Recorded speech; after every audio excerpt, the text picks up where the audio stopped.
Welcome to the Leetist Podcast. We are back once again. Joining me, the Joe Perry, Brad Whitford, and Tom Hamilton to my Steven Tyler. We've got Tim. Is that Aerosmith? That's Aerosmith. Oh, yeah. You can be Joe Perry. Okay, fair.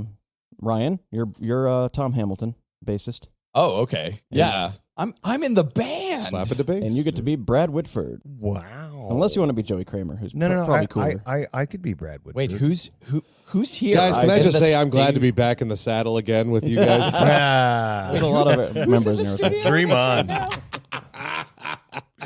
We had a long night of partying, Christmas partying, and jamming. Good Lord. We were really was living fun. on the edge. Yeah, it was fun times. But we're back today. First show back from the Game Awards happened while we were gone. We got a little bit to talk about there. Yep. When I say a little bit, I mean a little bit, because not too much. There was some things. There were some big things that were cool. exciting to people, but I think from our tastes, there weren't that many. Yeah, and from our expectations, I think a little bit. We didn't get as much met as I thought we I was would. expecting, hearing a lot in the news and insiders saying 2022 is going to be a huge year for games and for stuff, hinting at things here and there. So I thought a lot of stuff was coming out then, especially, they unveiled the new Xbox at this thing. Basically, we Jeff picked Keighley the gets exact picked. wrong year to start a video game. Honestly, podcast. though, That they would've been way did better. announce a lot of the games that, every game that we're excited about, it's already been announced, and we know that they're tentatively 2022. Like God of War, we know is coming out 2022. Yeah, But January now. No, that's for the PC version of God of War. Oh, yeah. Which I'm not quite sure. I'm very tempted to potentially buy it on PC. I and play could. it I on mean, that. why not? Yeah. I'm due for another playthrough almost Yeah, on that man, one. it's been 4 years. Oh, me. for sure. I think the Game Awards is it's had a pacing issue, I think, every time, really, because he's got to have a lot to pay for the show, which Sure. involves a lot of commercially things and sponsors. And I felt like they stuffed a lot of that right into the middle of it, because I was only able to watch the first half with you guys or whatever. it was very top heavy.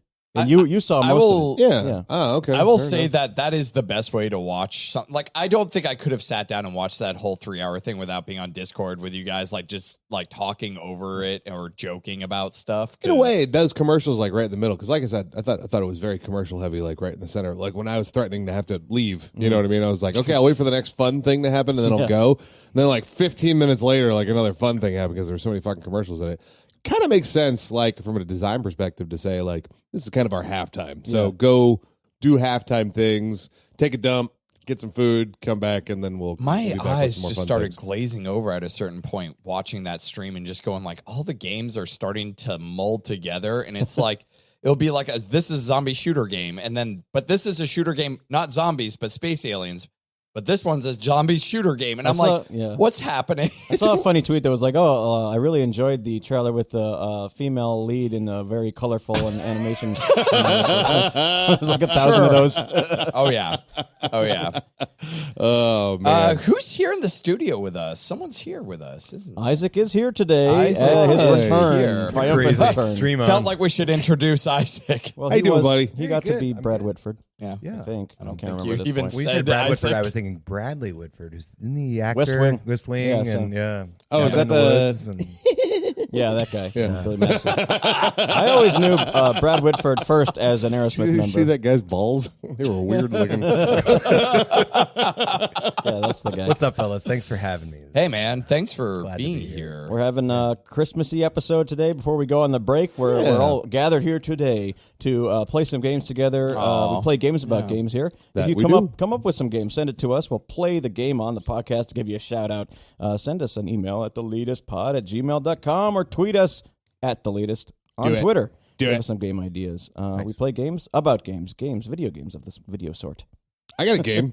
Yeah, do you already? I do. I have so a top. quickly. Man, I have right a- out the gate? Top of the episode game. All right. You guys might be familiar with it. I mean, Yeah. I've done it a few times before. I think I'm going to call it the news game.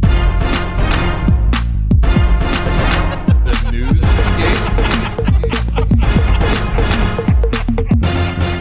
All right, gentlemen. I need a die. I have a die. I thought you said. I really thought you were. Yeah. I need a I die. need to die. I need It was like to- a gunshot Gentlemen, noise. I'm going It's the to episode die. of Leetist that never made I it. thought you were about to stop us because you were going to be like, I need a Diet I need Coke. to die. I've got one. I've got a bunch of categories. Not a bunch of categories. couple of questions for you guys. You know how this works. This is quick fire, fill in the blank questions. You'll have 30 seconds /4 questions. It's the same thing. We just put the timer in there so it's more stressful. But otherwise, it is 4 questions. So I'm going to have to roll a die this time to see who's going to go first. We're going to do 1 and 2 is Kenny, 3 and 4 is Ryan, 5 and 6 is Isaac. So I'm going to roll this up. It is 3, so that's Ryan. Congratulations. You can go first. Questions. Here we go. In a recent Verge interview, Keanu Reeves was pretty jazzed about the idea that the modding community for Cyberpunk created a mod to allow players to blank. Fuck him. Yes. Masayuki Uemura, who created the Blank and Blank, died this week at the age of 78. No clue. Nintendo and Super Nintendo. Okay. Surely named after Titania's realm of the Feywild, Blank showed off a pretty damn impressive trailer at TGA. Nightingale? Guillermo del Toro dropped a bit of a hint at TGA. Perhaps we will get an announcement soon for a new Blank game. Or Hideo Kojima game? Silent Hill. We're going for Silent Hill on that one. Yeah. There was a bunch of cock-teased Silent Hill things in the Game There Awards. was, yeah. They're really... Well, that was the Slitter. Do you think they're going to do... Yeah. Slitter? Yeah. What was Slitterhead? Slitterhead. But it was like specifically Guillermo del Toro. Yeah, he also did a tease about... He did. Did he? Yeah. Silent Hill by must name have- kind of thing. That must have been when the eyes were glazed over. He did. He was introducing something, and he also said something about Silent Hill. He was like, "Oh, I hope we get another one of those soon." So I thought that was a hint, like the trailer was coming. Oh, later he in the clearly show. And then was, Norman yeah. Reedus walks into frame and he goes, "Oh, well." He's like in a box, and we're like, again? I bet it's coming, but obviously, Speaking of coming, Didn't come out, so Cyberpunk modding community built a mod to have sex with Keanu Reeves, and they told him about him in an interview. He's been on tour with, Carrie Ann Moss. Yeah, Carrie Ann Moss Yeah. to do the Matrix 4th Matrix, Yeah. right? Do you think that Keanu Reeves has actually played Cyberpunk? No, he said he hasn't. He hasn't had a chance. He's hasn't- watched and like hung out with people that were playing and stuff But like he's that. never But touched no, that game. He's not a gamer. You know what I mean? Like, I don't blame him. You know what I mean? Like, if I was an actor and my job was to act and I also like to play tennis and those are the things I loved, then I probably wouldn't play the video game that I acted in either. But he was they were just in this random ass interview for Verge, and towards the end of it, it was just like, did you know there's a mod that there are mods that exist for people to have sex with your character? And he was just like, yes. He's like, Awesome. He was Yes. like totally like fist pumping about it and how cool he thought it was. That's and so cool. because in the end to him, I he know said Kung like he Fu. expressed it as like a positive thing. Like Yeah. it's positive. You know what I mean? Yeah. I love hearing positive things. And even if people are just trying to have sex with my avatar, that's positive to me. You know, cool, man. So Keanu Reeves continues his conquest of being the most loved person in Hollywood. Yeah, I really hope he never goes down for one of those cancellation things or anything. Yeah. You never know. He really is like one of the nicest guys ever. It Yeah, seems like. it seems That's like what it. we Yeah. have to Image is worry just the like the most best guy about ever. actors in Hollywood now is whether they're going to go down. Oh, from well, a lot of people loved cancellation. Cosby, and good lord. It's true. Yeah. Yeah. Wait, what happened with Cosby? All right, so I have some news. for Cathy you, Tim. created. Bing or Bill? Oh god, is it my turn? So Masayuki Uemura was the name. I've seen the name. I've never pronounced it phonetically before, so I apologize if I'm butchering it. But he created, the NES. I have a and the funny SNES. anecdote for this. After the Game Awards, Metroid won Best Action Game or whatever. Yeah. I think. Yeah. Someone Action-adventure. tweeted at Jaffe and said, "Look, Jaffe, the game that you shit all over won award for the best action game." And then he responded to the tweet and said, "That's just because the guy who invented Nintendo died. It was a pity. It was a pity vote." Wow. Oh my god, I Is cannot he wait to have him on our doubling show. down on this. doubling down, So yeah. great. All right. Oh, I love it. Yeah. Good for him. Yes. Well, I'm totally I mean, okay with that. I think well-deserved. Metroid Dread does deserve some accolades for what it did. Game of the Year, obviously, and we'll talk about this later. I didn't think it really followed in that category, but it delivered on a lot of things. Pretty pleased with all the awards, actually. I thought most of them were well deserved. Yep. The trailers weren't super exciting, but the awards themselves I thought were pretty I was cool. very excited when what's his face got the esport coach award because I loved. Hey, for what it's worth, it's not as important to the 3 or 4 of us at the table what happens in esports, but to a lot of people that to the matters. 10 a lot. other Like, people, the people it that matters. experience like a lot of this. It's not Yeah, 10. It's I know. lots of Eternal, people. You know Eternal what I mean? got one. I'm happy about that. Yeah. They got something. I feel fine After getting about- snubbed for even the though I Do you haven't- think Returnal may have gotten snubbed a little bit because no one has a PS5. It's hard to come by, so you can't really play that game. Oh, well, maybe. I don't know, but Ratchet got nominated. That's true. So Ratchet got nominated.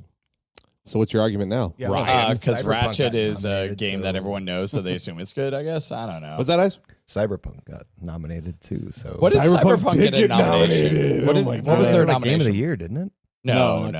Something. Action Oh my game or God! If something like Cyberpunk won Game of the Year, I would have been like, all right, man, I got this. I was sad not to see Cyberpunk on. Well, I guess this would have been. Was Cyberpunk this year or last year? It was last last year. December. Last year. Last Okay. year. We're 'Cause actually when we were at the 1 talking, year. and they came up with like the soundtrack or stuff like that, the award. Yeah. I was like, oh, why isn't Cyberpunk on there? That makes way more sense because it came out last year.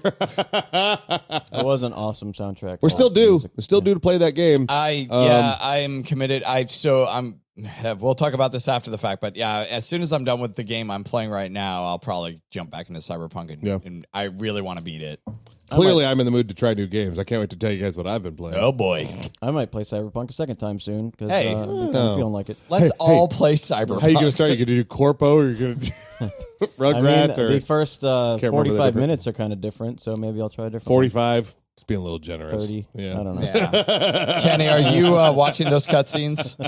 Yeah, actually, I watched everything in Cyberpunk. I totally followed the story in Cyberpunk. It was great. Yeah. The reason I brought up this other trivia question about Somerville is because the four of us that we were hanging out with Ninja in Discord, we were talking about it. It's a guy, another guest that's been on our show, and when Somerville, we all kind of went stunned silent there for a little bit and just kind of enjoyed that trailer because it looked really, really cool. That was like it started with like the Victorian woman that was. You're thinking of Nightingale. Am I? Yeah. Somerville was a different game that was, I think, from some of the creators of. That's. Are you thinking about the one where the giant attacks? I'm talking about the Feywild one. Am I asking about the giant attacks? No, I'm not talking about that one. Okay, then no, he's not talking about that one, Kenny. But that was the Victorian woman, the Nightingale. Somerville game, was it? Yeah. Oh, that's right. Somerville was the one that looked like. Inside-y kind of. Oh, so the answer was Nightingale. Well, you So still Ryan got got that one right. Did he he say said Nightingale? Nightingale. Yeah, he did. Get the fuck out of here. Did Yeah, you? he did. But my question did make sense. So I guess I lose a point.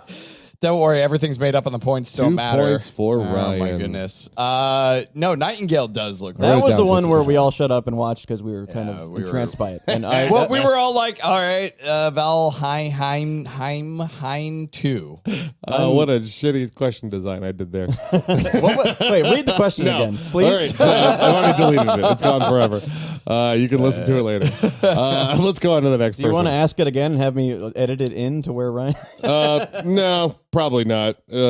Let's live with our mistakes, people. The answer to this question is the one that Ryan will guess right now, and he'll get it right. Nightingale. Correct. Oh, wait, There, you can add that one in there. I'm so confused. I thought you said the question didn't make sense. Though. So he's going to edit. Now it makes okay. more sense. All right. Sure. So now 1 through 3 is Kenny. 4, 5, 6 is Isaac. Oh, it's Kenny. All right, Kenny, ready? let's do it. No word yet on whether they'll have cloud saves. If they don't, I don't think I could bear it. Blank is coming to PC. Bear. I have no Cloud saves. I don't think I could bear it. idea. Tombstone, the game. Final Fantasy VII Remake. That can't be Wow, real. Oh, damn it. Go ahead. Sorry. Jesus Christ, that can't be. Bear. That can't be Bear. real. That's real. Holy shit, it is real. The Matrix Awakens demo showed off a mighty impressive Blank demo. Unreal Engine 5. Correct. Oh, there's been a murder. Come together and decide who done it. Only this time it's in VR. Blank has been announced. Among Us VR. Correct. Tiny Tina's Wonderland's got a trailer at TGA. Fun, well-known actors for some. Some well-known actors for some of the voices, including Lonely Island alum Blank. Andy Samberg? Correctamundo. There we go. 3 out of 4. Nice. 3 out of 4. Oh, I Ain't focus on the bad. word bear instead of cloud. Barrett is Yeah. exactly what I was trying to get you to focus on. It's kind of a stretch. I don't think I could Barrett. You could Barrett. Barrett. Oh, Yeah. gotcha. That was doesn't- not a stretch at all. That question was actually written well. Yeah, well, you're right. I just like didn't think Kenny of Barrett. just bearing into his microphone. I was thinking of like the hunting game Oh with a my I had bear. to Yeah. read. No, never mind. Yeah. No. If you have grievances Read it with them, you should just 13 air it right times. now. Sorry. Yeah. So Final Fantasy 7 Remakes coming to PC. Right. Do you feel like you're going to play Nice. this Like game it, now yeah. that it's on PC? Red again? 13. don't you Kate Different Sith articles me. about other people What? that were I excited don't about know. it. I've said all I'm going to suffer up. Did you play that whole game? I can't remember. Yeah, I did. You I went did, through okay. it. I didn't like, min-maxy the stuff that, Yeah, you ended up doing. You ended up playing them at like a harder difficulty. And, It's lengthy just by itself. So, yeah. Cool. Yuffie Cool. DLC was really good too. I it mean, was. I don't know. I'm excited that there's more people that are going to be able to play it, but I don't think that's a game that I would revisit on the PC because I have it on PS5. It's fine on PS5. Sure. God of War, I feel like I want to play more on the PC because I kind of want to see what they're going to do with the mods for God of War. Mod? Yeah, think so? Yeah. Be a pretty active modding Be community. fun. With God of War. I didn't even consider the fact that I didn't something either. that comes to PC means mods will happen. So the other is God of War. I know that they said, and we talked about this when we're watching the Game Awards, that is coming. Final Fantasy is coming to the Epic Game Store. Yeah. Which I'm like, oh man, people are gonna have fun with that. And there's a lot of people. Maybe people have cooled on the idea of Epic Game Store being because they're winning terrible or people over whatever. with free right, shit. Exactly. That's the thing. Like, I'm not quite sure. Right into the Leetist podcast. Are you using the Epic Game Store? Are you happy with the Epic Game Store? Because I use it. I have no problem with it whatsoever. But Isaac, do you do any Epic Game kind of related stuff? Yeah. I mean, are you asking whether I use the Epic Game Store? And the answer is yes. I No. Use it mostly to get free games, but Right. there was a time where I worked there, and it occurred to me that hey, maybe I should support my own job. It was so funny because that's the only reason I ever logged into it was get free games and stuff. And then if I see that something is on sale, like I said, I don't go to the. There's so many platforms now to buy games on that I go to, is there any deal? And I just go on there and see where it's cheapest. And then if I'm interested in the game, and that's where I go. But when it comes to just like browsing games, I browse on Steam. Mostly because I'm just used to Steam and I know how to navigate it easily. Is there a launcher that you specifically would be like, I'm not touching that with a 10-foot pole? Pretty much the ones that are company specific, publisher specific ones. So are like your Ubisoft, Yeah. Uplay, your EA Access, Origin. Rockstar, Bethesda. But on the other hand, like GOG, I'll hang out with all the time, which I guess is a difference because GOG is definitely CD Projekt Red's. But I used GOG before I even knew that they were even connected to CD Projekt Red. In general, though, now Steam is like my go-to because that's where like most of my games are. And then I'll open up Xbox, and then I'll open up Is There Any Deal? Well, I think and those are the three things I think I look at specifically. What's interesting is I was reading up on some stuff about the Grand Theft Auto trilogy remaster that they did, and how many people were outraged and how many issues there were with it, because obviously it has a lot of problems with it. But the only way you could download it is through the Rockstar launcher. Yeah. And people wanted their refunds, and it's not as simple on a Rockstar launcher that it is on a Steam launcher, which bleeds into what we talked about in the previous episode or episodes, where one of the kind of big advantages of Steam is it's pretty easy to refund something if you are like, I'm not feeling this game. Yeah, for sure. So that's why I always feel like Steam is kind of always going to be that one for me. But when I see something on Epic, I never really poo-poo it or like, shoo it away. I go pee-poo. Did you grab the free Tiny Tina DLC when it was free? I did. Nice. Okay. Yeah. I missed that. I'm kind of mad I did. I did, Even yeah. though I own it already with Borderlands 2, they added some things to it, and I'd like to replay it. I would have grabbed it. And but eventually I I'm forgot going to play it. It's going to be great. It will I'm really be. excited about that. But I think Epic is a fine place for where they're going to. It's a fine place. It's a fine place. It's a fine Yeah, place. I never Epic understood is. why people were against it. I mean, there were sort of 'Cause it's these not weird, Steam. trumped up like charges of sending your data to China or something like that. It was lame back in the gamer day, hype. but- That's all it was. I mean, that's all it was. It was just something to be upset But about. I will say that, especially given all the hype that was around the cut that Epic was going to be taking from developers for hosting the games, I was surprised that they just generally didn't have lower priced games than Steam. You think like just lower like undercut? Yeah, Steam well, like across I was because like, they're yeah, I was taking- like, why don't they do that? Yeah. Like that'd be a brilliant marketing move. Like next time the Steam Summer Sale comes up, host as many games that Steam has that only if it says 75% off, 76%. Yeah. just a little bit. That's all it would take. Just- That's all it would fucking take. Does Epic have have they set this holiday any sort of like sale event or something for Epic Game Store yet? Have they gotten to that Not point that I know yet? of. I mean, they guess usually not. have one every Christmas. Yeah, that's or around that interesting. time. Yeah, so no, but that's I mean cool that Final Fantasy VII's hitting the PC and we'll have God of War on the PC. We're getting all our PC games in. Pretty soon everything's just going to be PC. We'll be good. I want to ask you, why do you PCMR. think like some games just don't like allow you to mod them, right? Or or can you mod any game on PC if you're?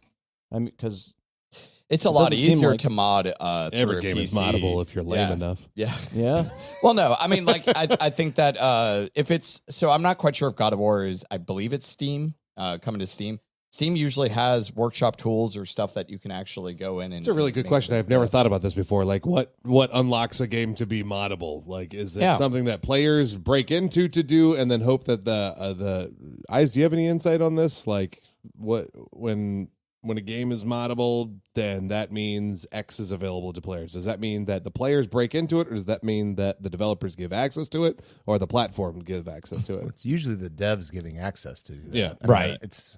I'm sure you can, and I'm not very well informed here, but I'm sure you can like jailbreak, the executable for your game Sure. and use it to, mod, to mod the game. Yeah. But I, in terms of like what Bethesda games do, for example, I mean, that's obviously I would by think choice. most games that Yeah, have for a sure. And community they offer of tools to do it. a community of modders and a lot of mods are from the devs that have kind of warmed to it and allowed it and made it easier. Maybe that's why I was wondering why you seemed so confident that God of War will have mods. So, so this goes into again my Grand Theft Auto research. So the reason why we have a definitive edition or what they did is because there are people that went in and modded Grand Theft Auto, which Rockstar came back and basically put the kibosh on that. But they realized that there's some opportunity here for people that actually want an updated version. So because it was not made to be moddable, Right. but people got in the code and Oh, did interesting. that. So it is very possible that people can do. If you put it on a PC, it's a lot easier to do any sort of modding on that than say on a console. So yeah, you put it on PC, the likelihood of it getting modded is pretty good. The likelihood that they'll maybe kibosh that, usually like it's a Sony product, it's God of War. They would put a kibosh on that. But I do think that they give you the opportunity potentially to do some fun things with it. So I'm interested. Well, and not to mention also it's just going to run better. Like it will just run better on my PC. I wonder if the ones that are Sony that are out there now, like Death Stranding, if there's mods for them. I don't know. I'll have to look into that. What else you got, Tim? What was the other news? thing of that news? The Final Fantasy VII remake was the Unreal 5 demo. Oh, yep. Very cool. Very cool. Very cool. It's so funny though, because Very like watching expensive. that, I only watched a little bit of it, but today, but watching like the shooting out the back window, Yeah. I'm like, wow, this looks so realistic. This gameplay looks like shit. It looked like a pretty dull game. Like all things considered, like lots of cool explosions and stuff, but otherwise, like this So looks dumb. obviously a tech demo. It wasn't meant for gameplay. So once you go through like maybe a 5 to 6 minute cinematic. Yeah. And what they're doing is they're trying to show you the real like Keanu Reeves and what's the girl who plays Kate Carrie Blanchett. and then the video, like the Unreal 5 rendering of it. Yeah. It's trying to go back and forth and go, look how realistic. Obviously, that Uncanny Valley is hard to replace. You're Sure. going to get the Uncanny Valley effect. For It's now. just going to happen. But going through it, when they're showing a lot of the potential for what effects and stuff you can have going on like in a car chase scene and everything just kind of flipping over and stuff like that, that's impressive. That's next-gen kind of ideas that I have. I still saw it as CGI or still saw it as cinematic, not real, but I did appreciate like how much they could actually do with this. But what really impressed me more than anything is when you actually get into the game, quote unquote, you get to walk around the city. City's large. So you get a large city block. And you can get into cars. You can go around. Oh, cool! You can go around a big city, You just like in Cyberpunk. And how fun go that around was, a going big around city. A big city. But so you can fly as well because Yeah. Matrix, you fly. Yeah, And- so I was pretty impressed with it. I thought Yeah. it was super cool. And the one thing I think it's always worth remembering with the Unreal Engine is that, especially these days, their audience is much game makers as it is, or is as much, Hollywood Yeah. as it is Yeah. game makers. Yeah, this wasn't And really a that's, game. It's just Um, you don't do stuff except for walk What- around and look at stuff. What's but really yeah. interesting about it is in the opening cinematic, they're like, who's in control? And they say the marketing team. Yeah. Which Yeah. is weird. Yeah. It's like, is this getting very meta? Like, what is happening? Meta. Yeah. But yeah, one of the things I was going to say Yeah. that I was super impressed with is when you're able to fly and you're able to go up to the buildings, you can see inside each individual building, and each one is rendered differently. It was unreal. It was unreal. I think it's cool. That's cool. That's been a dream of mine. As a kid, you know what I mean, just playing the GTA games. Like one of the things that always bugged me was just like, oh, I just want to go inside this random person's house. Yeah. And it's not a house that you could go into. You know what I mean? It's just a piece of Yeah, scenery. and repeated interiors. And, So, like, yeah. you know, like with the development of, AI and, Yeah. just being able to, like, generate, the insides of things, and then maybe even just, like, program into special event happens with you randomly go into this house, or 1 out of 10 chance that this experience you'll have when you go inside a house. That'd be fucking dope. It'd make it worth it to go door to door and see what's inside the houses in these it's big so ass cool because the tech demo lets you play around with how things work too. You can update like the textures, the like what you're actually seeing, the night day cycle. You can change like whatever you want just to get those ideas of. Because the draw distance, I mean, like it's so impressive. Like it's like, yeah, we're seeing as far as we can see. So when you say you want to do that, what do you mean by that? Because I want to, if you don't mind, I'd like to dig into that because I don't think you just want to like walk into a house and there's some NPCs in there and they're like saying the same script over and over again. You want. I would like there to be a chance of an experience. Yeah. Yeah. It doesn't have to be every single time, but maybe if I'm bored and just want to hang out in a game, Like narrative. give me a lotto. reason to be there. I mean, know what I mean? yeah, think about it. Like, it's a game, like multiple places. Tim goes into a place and it's a completely different place than when you go into that place. It's a completely different place. And maybe You you, really guys want have that? two Like, different you want it to be a experiences. different experience? Maybe you have two different Well, experiences. I mean, think about it with Like- like Red Dead Redemption, okay? So going from place to place, you would get random events that would happen in random places. You know what I mean? So, Right. And people did experience those things in different places. Yeah. So, I mean, kinda. I'm not against that. You know what I mean? I have no strong feelings that if Ryan went into this house on this street at this address, that he'd have a different experience than I did, kind of thing. And maybe I'd experience that 5 streets over, 12 days later. Yeah. In a different house. But it's possible. I mean, like the team that made this tech demo is a very small team, and they used AI programming to actually generate the majority of what they were using. So it's just, to me, it's showing how impressive we're getting and how smart this AI technology is getting. That stuff you're talking about from Red Dead just makes me think of that's the kind of stuff we were like thinking and hyped and hoping that was going to be Cyberpunk. In was gonna be. Cyberpunk, yeah. Right, yeah. Totally not. But I would say that as far as like interiors go, without repeating them in very unique locations and everywhere you go and not seeing stuff repeated, Cyberpunk is really good with that. Yeah. It's actually really impressive, and they're all very detailed. Fine, and they're I'll all play cool. it. Jesus Christ. And the only thing about and there are cool encounters. I just wish they were not all marked on the map as quests. I wish that some of them just happen randomly. Yeah. It would make it so much more random and immersive. I don't know why they had to make every single thing that happens on that map show exactly where it is with a pinpoint thing. Yeah. Didn't Like they do that in GTA 5? Yeah, they had random 4, encounters. but it appears they in your mini pinpointed map. it, kind of. You're like, blah, blah. And Yeah. Oh, what's Maybe that? I'll play Cyberpunk with no HUD and no map. There you go. Just get the real life experience. Yeah, there you go. Makes you feel like a It's interesting. cyberpunk. Yeah. I felt like I was Cyberpunk the whole time. Makes you feel like you're a The cyberpunk. Among Us came to VR, or is coming to VR, which That I thought sounds looked cool. really cool, like Yeah. really fun. Yeah. Like just imagine the things that. So I guess when you're in VR, you don't know what. It's harder to tell what people might have seen, kind of thing. You know what I mean? Like if you I saw something think- in your peripheral, Right. You know what I mean? Exactly. It gives you more of a perspective, but like to the other side of that coin, if someone's sneaking up behind you, like Be you're- vigilant. Like, are you going to be like constantly? I think it'd be like, people spinning like just around like in walking together, circles. like I need to see around me constantly. It sounds. We should all do that right when it comes out. It'll be fun. I'm for it. Yeah. Yeah. That just overall looked like a cool game, and I just wanted to bring it up again and get some more attention. It's a cool idea to bring to that kind of platform. Is that Oculus? Is that another Oculus game? Probably. I think it's VR in general. I don't think it's an Oculus exclusive. Yeah, any VR. Yeah. And then the last thing was that just Tiny Tina's Wonderland, just hyping that up a little bit more and saying they got some cool names in it. And Will Arnett is the dragon bad guy. Yeah, and I didn't know and, that. That was cool. I was like, oh yeah, Will Arnett's a fun guy. Do you ever watch like professional comedians or professional funny people get on stage and have to do like really cringy pre-written shit and just go like, oh, that poor guy. Like, You know what the best part of the Game Awards was? Now that you mentioned that? Jim Carrey.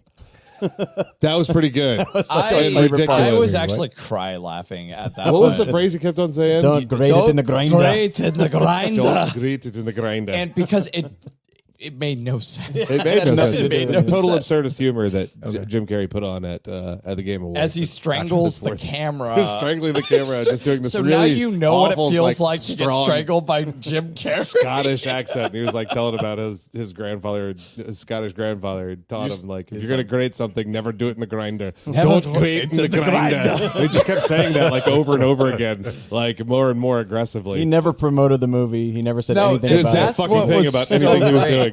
He was just there to yell that, and it was brilliant comedy. If anything, that got me more hyped for the Sonic 2 movie. So I'm like, all right, good for you, man. And like I said before, I liked the original Sonic movie, just for a fun movie to watch. It is, and I'm looking forward to the next one. I think it would be pretty cool, I'm especially with happy Idris that, Elba. Yeah, Idris Elba.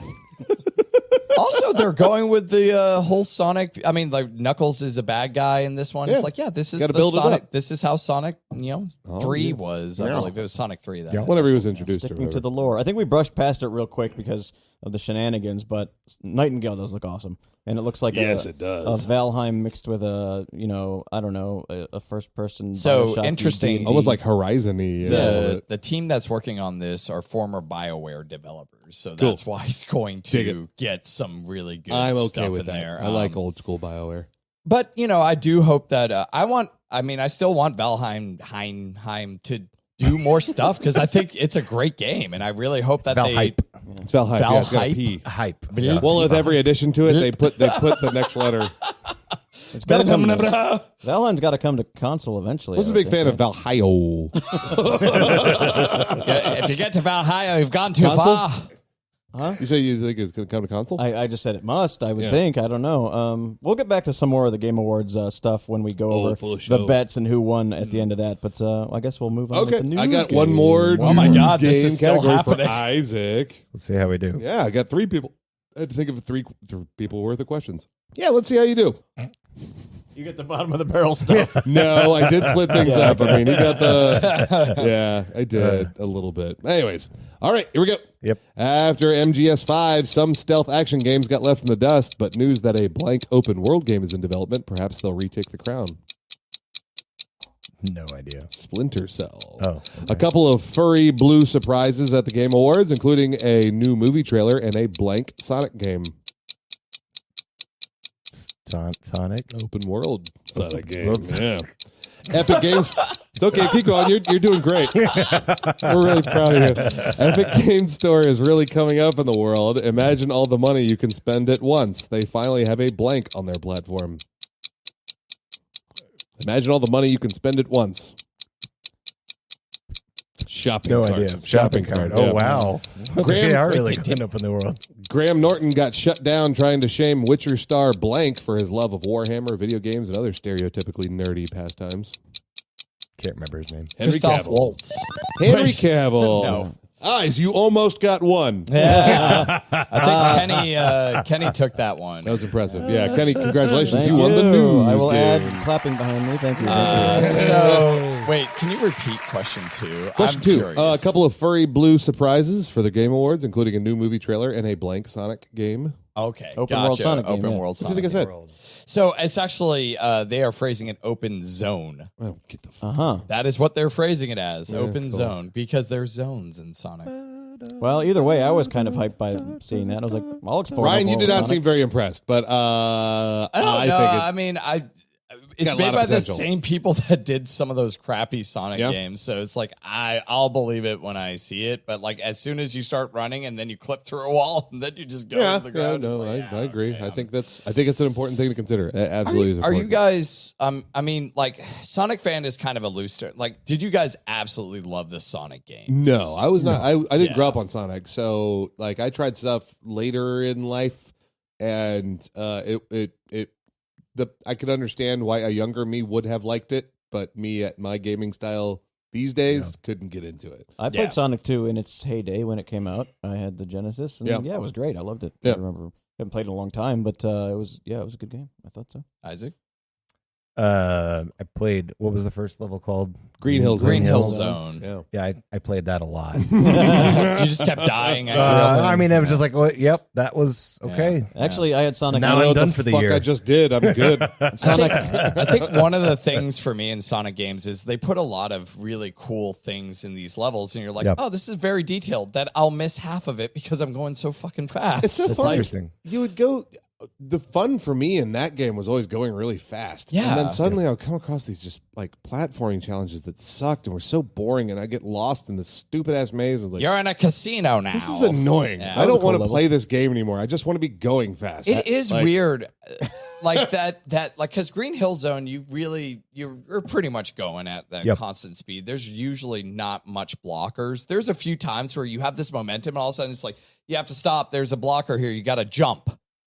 And it's like, it's weird that they want you to have speed, but then they put potential, you have to stop spots. And it's like, that does break up the fun of a Sonic game. Like, to me, what would be a good Sonic game is a constant speed endurance run where you have to press jump at the right times to get over stuff and be able to duck. I like that right Battletoads level where you're trying to dodge. Yeah. They should make all games like that. Oh, Battletoads is awesome. Now that I'm thinking about it, I'm remembering that I also had the Sonic and Knuckles. You put the cartridge in the other cartridge. You could add Knuckles to Sonic 2. That's cute. And Sonic Pinball was an awesome game. Sonic Pinball. I had Pokemon Pinball. Yeah, so did I. That was a good one. Yeah, I caught them Kirby all. Pinball. Did you really? No. Oh, Jesus. I did not know about worried this about Splinter Cell. So, yeah, Splinter Cell. It was just a random article that I saw. It looks like they're working on an open world version of Splinter Cell, which I'm assuming has to have some sort of like open worldiness akin to Metal Gear to give you like areas specifically in an open world Phantom Pain that are worth going to and stuff like that. Yeah, that'd be cool. I could see it. I've mentioned this on the show before. It's just like, you've got to give me something that Metal Gear doesn't offer. Like, because Metal Gear offered everything Splinter Cell did, just better, and more. So give me something different. I never was into Splinter Cell or Siphon Filter back in the day. I was always Metal Gear fanboy. So I liked Splinter Cell a lot. Pandora's Tomorrow, they introduced Spies vs. Merc multiplayer, which is some of the most fun you could actually play with multiplayer action. You have two spies versus two mercs, and the mercs have guns. Spies are just trying to sneak up on you. But the coolest feature, because this is back on regular Xbox, on Xbox Live, when you got in a vicinity of, like, if you're the spy and you're near the merc, you can talk to them, whisper talk to them, and be like, wow, yeah, oh, that's fun. And they'd be like, wait, what? And they'd like move around, and like you could be like, huh? Yeah, exactly.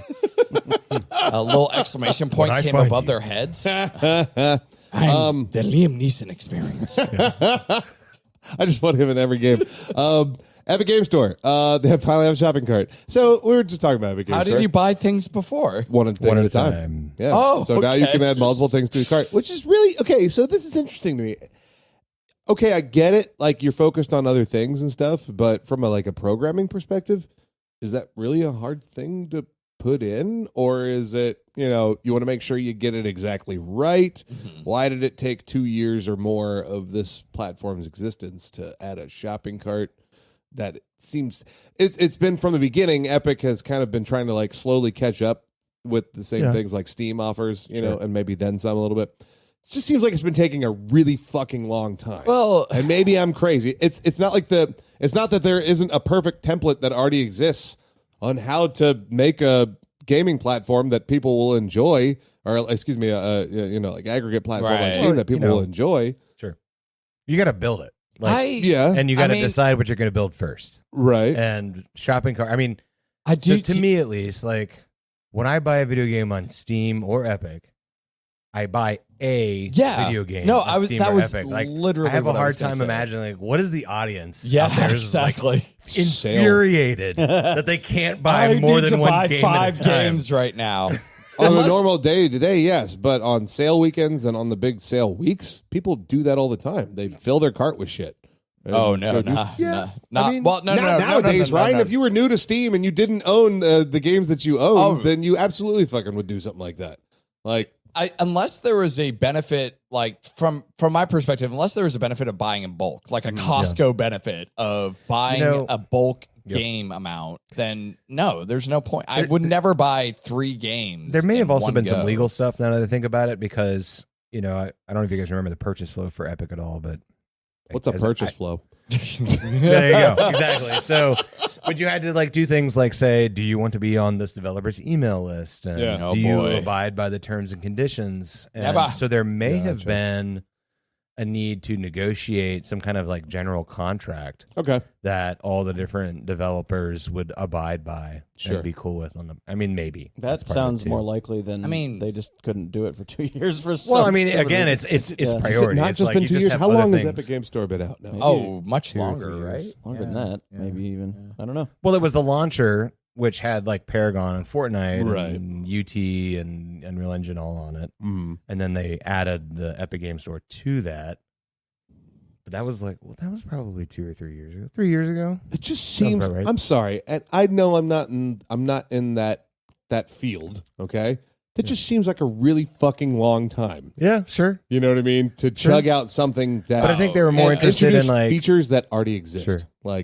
But let's take another example, like a friends list and like a social system and things like that. Yeah. And so if you're coming at it from a marketer's perspective, you're like, all right, I could either give people a way to buy more than one thing at once, or I could give people a way to talk to one another. And I'm pretty sure they're gonna go with the way to talk. The other thing is, and kind of touching on what you were talking about, Isaac, I don't know how the distribution of like the profits for a bulk sale would go. Like, would they just individually like go like, okay, well, this price goes to this game, this price goes to this game, or do they sum it up? Is it a split pot? Like, how does it? How does that 12% work? of the sale price or 15% of the sale price or whatever it was they agreed upon?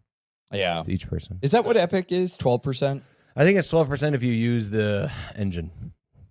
And okay. Yeah, that tracks. Yeah. Well, and that's a good use. We didn't mention this back in October either, but they just added achievements in Epic Game Store. Yep. Which we did. It was in the news game. Oh, was it? Oh, yeah. Yep. Tim's got it covered. Well, that's another thing that when people were complaining about the two platforms, some people are all about trophies. Oh, I and couldn't give I two get that. shits about trophies or achievements. Clearly, they a lot of people prioritize do. that because that's A lot of out. people And do. I can understand that one taking a little bit longer. You know what I mean? You got to build all those. And Yeah, that's a probably lot of get stuff. recommendations from all the different developers or whatever. Consult Greg Miller. I'm still waiting for them to get to a point with these achievements or what have you to like give you points of some sort that you can use to maybe make in-game purchases or stuff like that with the achievements that you've earned. Because otherwise, I don't know what the point is unless you're just a completionist and you need to that's do it everything. to be challenged, a self challenge, challenge yourself, challenge your friends, kind of thing. That's definitely a drive for people. I get what you're saying though. Like that would motivate me to complete more stuff. It's so interesting if I actually got shit out of it. Because out of all of these games, all these consoles, Nintendo is the only one that does not have an achievement system. And I mean, they could easily have one, but they have games that have achievements built into them. Yeah. Which is so weird. I can't really. You know, speaking of someone who didn't care about, I mean, I don't care about them that much, but when I did finish the one for Horizon, I went for it in Bloodborne. It does feel pretty good. Right, yeah. It's like a good feeling. It's like the same as like 100% beating a platinum. game. It's all relative. You know what I mean? It's like it doesn't make a difference to anybody but you, kind of thing. That's exactly, I guess. And in those games that I like that much, it does not feel like a chore. It's just more reason to play stuff that I love. Because, I've worked in Isaac had worked in the video game industry. I remember we actually were pitching achievement ideas out for some of our games, and they were so arbitrary. And it's like, I just don't understand. Like, literally, developers are like, yeah, sure, they got to just do this, whatever. It's like, this isn't really anything. This is not really. I mean, just enjoy the game. It's glorified quest design. Yeah.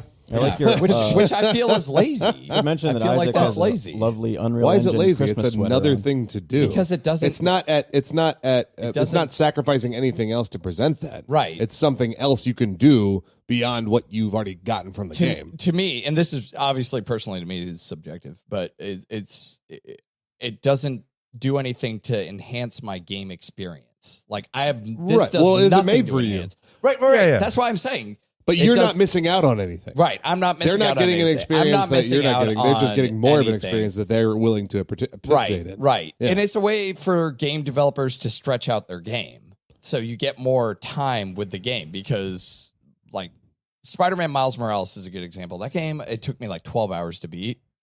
I actually platinumed it, and it only took like 20 hours or something, but that had an extra 8 hours of me just dicking around doing whatever arbitrary like things that they were asking me to do just to get that platinum on there. So it gave me 8 extra hours of gameplay time. Did I enjoy it? Not really. I was just trying to check. Why'd you do it? Because I wanted to know what it felt like. It didn't feel good. No, not then really. Don't do it anymore. Yeah, well, that was my first and only platinum. I don't even know what the fuck. Is that PlayStation's? Yeah. Yeah, I've never done that before. The last thing I just want to bring up, because this one bothers me personally. I don't know why it bothers me personally so much.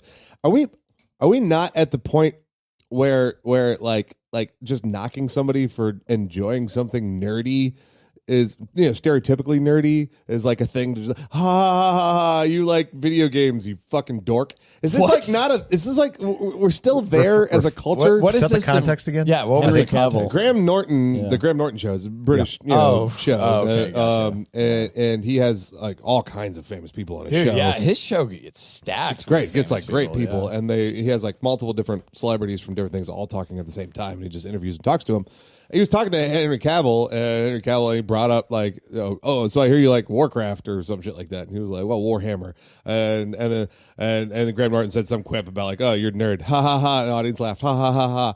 It bugs the fuck out of me. Like, Jesus Christ, it's 2021. There's like a huge culture of people that are just into games and gaming in the gaming world and community, but this is still like nerdy. This is like a thing to like make fun of Henry Cavill about for being like into. It's like, come on, man. Graham Norton is kind of throwing softball jokes, and the audience is laughing because there's a laugh sign that's saying laugh. I'm not joking. That's what's I happening. think he says he paints the minis too, right? Didn't he? Yeah. He paints Warcraft minis. He put a video on Twitter. Badass motherfucker Warhammer. right there. Warhammer. Did I say Warcraft? Warhammer. Ha ha ha ha! Get it right or pay the Although, price.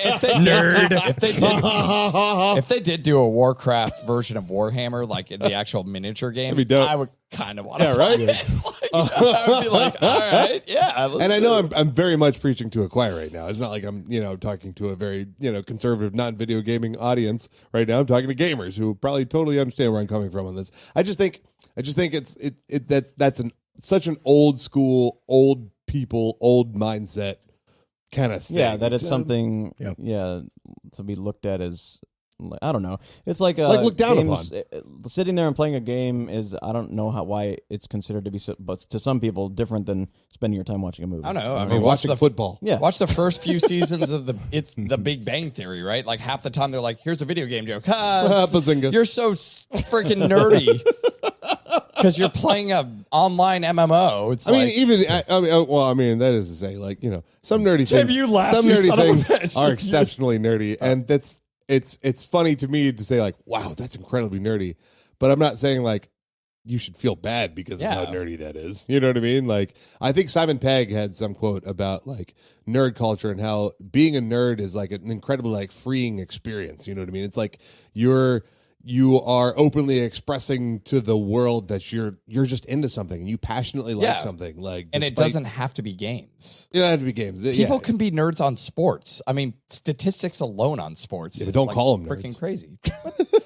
Like, being a nerd is just a term that I would use particularly for being very passionate about something and having a lot of knowledge in it. Well, it was interesting that we're at our age, we witnessed the whole rise of this thing, because back when we were in like middle school and early high school, it was nowhere near as mainstream was today, just all this nerd stuff. And for sure. Shit was dangerous. it's crazy to just see it all rise, and things that you thought were like little niche things that only you cared about. It's like they're gigantic now. And it's crazy. Back when people didn't like watching other people play video games, but now that's nothing that, Right. that, like everyone wants to just sport. watch You know what I mean? people play video games now. It's like it's being considered for the Olympics. It's like all kinds of great stuff. That's all the news, Tim? That's all the news. We're finally done with the news. Woo. Yeah. Right. Well, that was I marathon. That was good. That was good. Now is the time in the show when we get to talk about what we're playing, and I think we have a special guest that'll come down in a minute, a special wife. Oh, that yeah. will come down and Special talk about the game wife. as well. She's a special wife. But before that, we'll go around the table and talk about what we've been up to, I guess, real quick. We'll make this a little quicker than usual because we got a jam-packed show. Yep. I'll just say real quick that I modded the hell out of New Vegas. Me too. And I've been playing it. Me too. Inspired by Tim to do that. Yeah. Today, after the party, I woke up today a little bit hungover and a little bit exhausted, and I was like, what am I? It finally came the day where I was in the mood to play more Disco Elysium. Oh, okay. And I did. Okay. Had a good time with it. What a time to play Disco Elysium. It was fun. Especially because don't you wake up like the morning after in that game You kind wake of thing? up after a like bender? hungover the morning after. Yeah. Perfect time. Halo Infinite. It's pretty good. Yeah. I told these guys, I haven't said it on the podcast yet, that it's a good game. I think when I'm playing it, I kind of feel like I could be playing Doom or even Cyberpunk or another third-person game like that kind of does the moment-to-moment combat stuff way better. But it's a good game. Yeah. I don't know. It's fun. I'll keep playing it. Maybe there's more to see, report back more. Yeah. I've never been a Halo guy in the past, never played a older one. I'll tell you from personal experience, this does not seem like a Halo that's going to draw me into the Halo universe. I think a lot of people get off on the nostalgia of this game because of Halo. Right. They're way into the story. I've always thought that Halo, the whole aesthetic looks very bland to me. Just the costumes, it's very like something you'd see in a mobile game almost. These like helmet things and the fucking, I don't know. That's interesting. But I could also be considered a Sony fanboy. Sony pony probably. over here. Because that was my thing. Sony pony. But there are Xbox games I love. I love Fable. I love Gears. Yeah. That's probably all I got to say about what I'm playing. I'll do mine real quick and because easy. literally mine is just a portion of yours. Sure. I did New Vegas. Yeah. And so I don't know, just got a hankering. After realizing that I could actually mod Skyrim and that was like a thing I could do and it wouldn't break everything as long as I was careful. It was Wednesday or Thursday, I can't remember. I was smoking meat. And I had to keep an eye on the smoker all day. Metaphorically, so I was or stock. actually? Did you eat my meat yesterday? Oh, yeah, it was delicious. Well, then no, it's not metaphorical. It's real. Oh my god! Unless that was also metaphorical. Guys, right into the Leetist podcast. Which do you to think find it out was? which one it was. Send us a tweet. If you think Ryan and I, so we have the will they, won't they? The Leetist podcast. there's a reason we sit across from each other at the table so we can sneak Staring looks. to each Yeah. other's eyes the entire time. So, anyways, I was smoking meat all day, and I was stuck because I was smoking two pork butts, and they're spicy. Oh yeah, Ridiculous. And I was stuck in the house. So I couldn't go anywhere. I use the charcoal smoker, so I can't just like set it and forget it. I've actually got to like monitor it and make sure it's the right temp. Part of smoking meat. Yeah, but I was stuck at home, so I was like, well, what the fuck am I going to do today? So I started. This is like a 3-stage thing. I started modding Fallout using not mod organizer, Vortex. Vortex, so I used. Started using Vortex. And something was going on. Like the mods weren't taking. And I tried doing a couple of different things, and they still weren't like affecting. Some mods were working, but some weren't. It was a whole thing. Did I you eventually figured it out. Before you ask me what I did wrong, Yeah. I know what I did wrong. Okay. But I got frustrated and stopped, and I literally like started from scratch. Okay. So I was like, okay, let me try this again, and I'll keep on using Vortex, and I'll figure this out. And I got further. But then I ran into this problem with one of the mods that I did, like probably about 10 mods in. I ran into this problem that something wasn't working right, and I couldn't find the solution I wanted. But I kept on seeing the same thing over and over and over again in different like Reddit threads and stuff of this recommended modding guide that you should just check out, right? So I was like, okay, I'll check this out. I'll try to go here for my answers. Well, theirs was completely based on Mod Organizer instead of Vortex. So I was like, you know what? I'm just going to keep this simple for myself. I like the things that this guide was showing. It was updated. The last update was like a week ago. Yeah. And I was like, yeah, okay. Like, I'm going to follow this thing. Stopped using Vortex completely for it. Did manual downloads and just uploaded all the files into Mod Organizer instead. And then just like updated from there because they literally showed me everything. And like, I got stuck on one point and I was like, well, why is this pop-up happening? I look back at the page, it's like, if this pop-up happens, you have to do this. I was like, this is perfect. This is exactly what I need in order to mod a game. I need somebody to hold my hand throughout this entire fucking process. And that's exactly what this site did. So the mod that I ended up putting on there was, things that got rid of like the tick that happens in that game. Like there's this movement tick that like the screen like jumps every half second kind of thing while you're moving. Gets rid of that. It unlocks 2 more gigs of memory because it's an old game that was usually only addresses 2 gigs of memory. So you can unlock 2 more gigs. So you get a 4 gig game. This is an old ass game. You don't stuff think I about do it. too. Yeah. Stuff, so all these different things. Like it turns out like half of the guide that I did was just patches like and fixes. patches and fixes and making the game work for a 2021 computer. You know what I mean?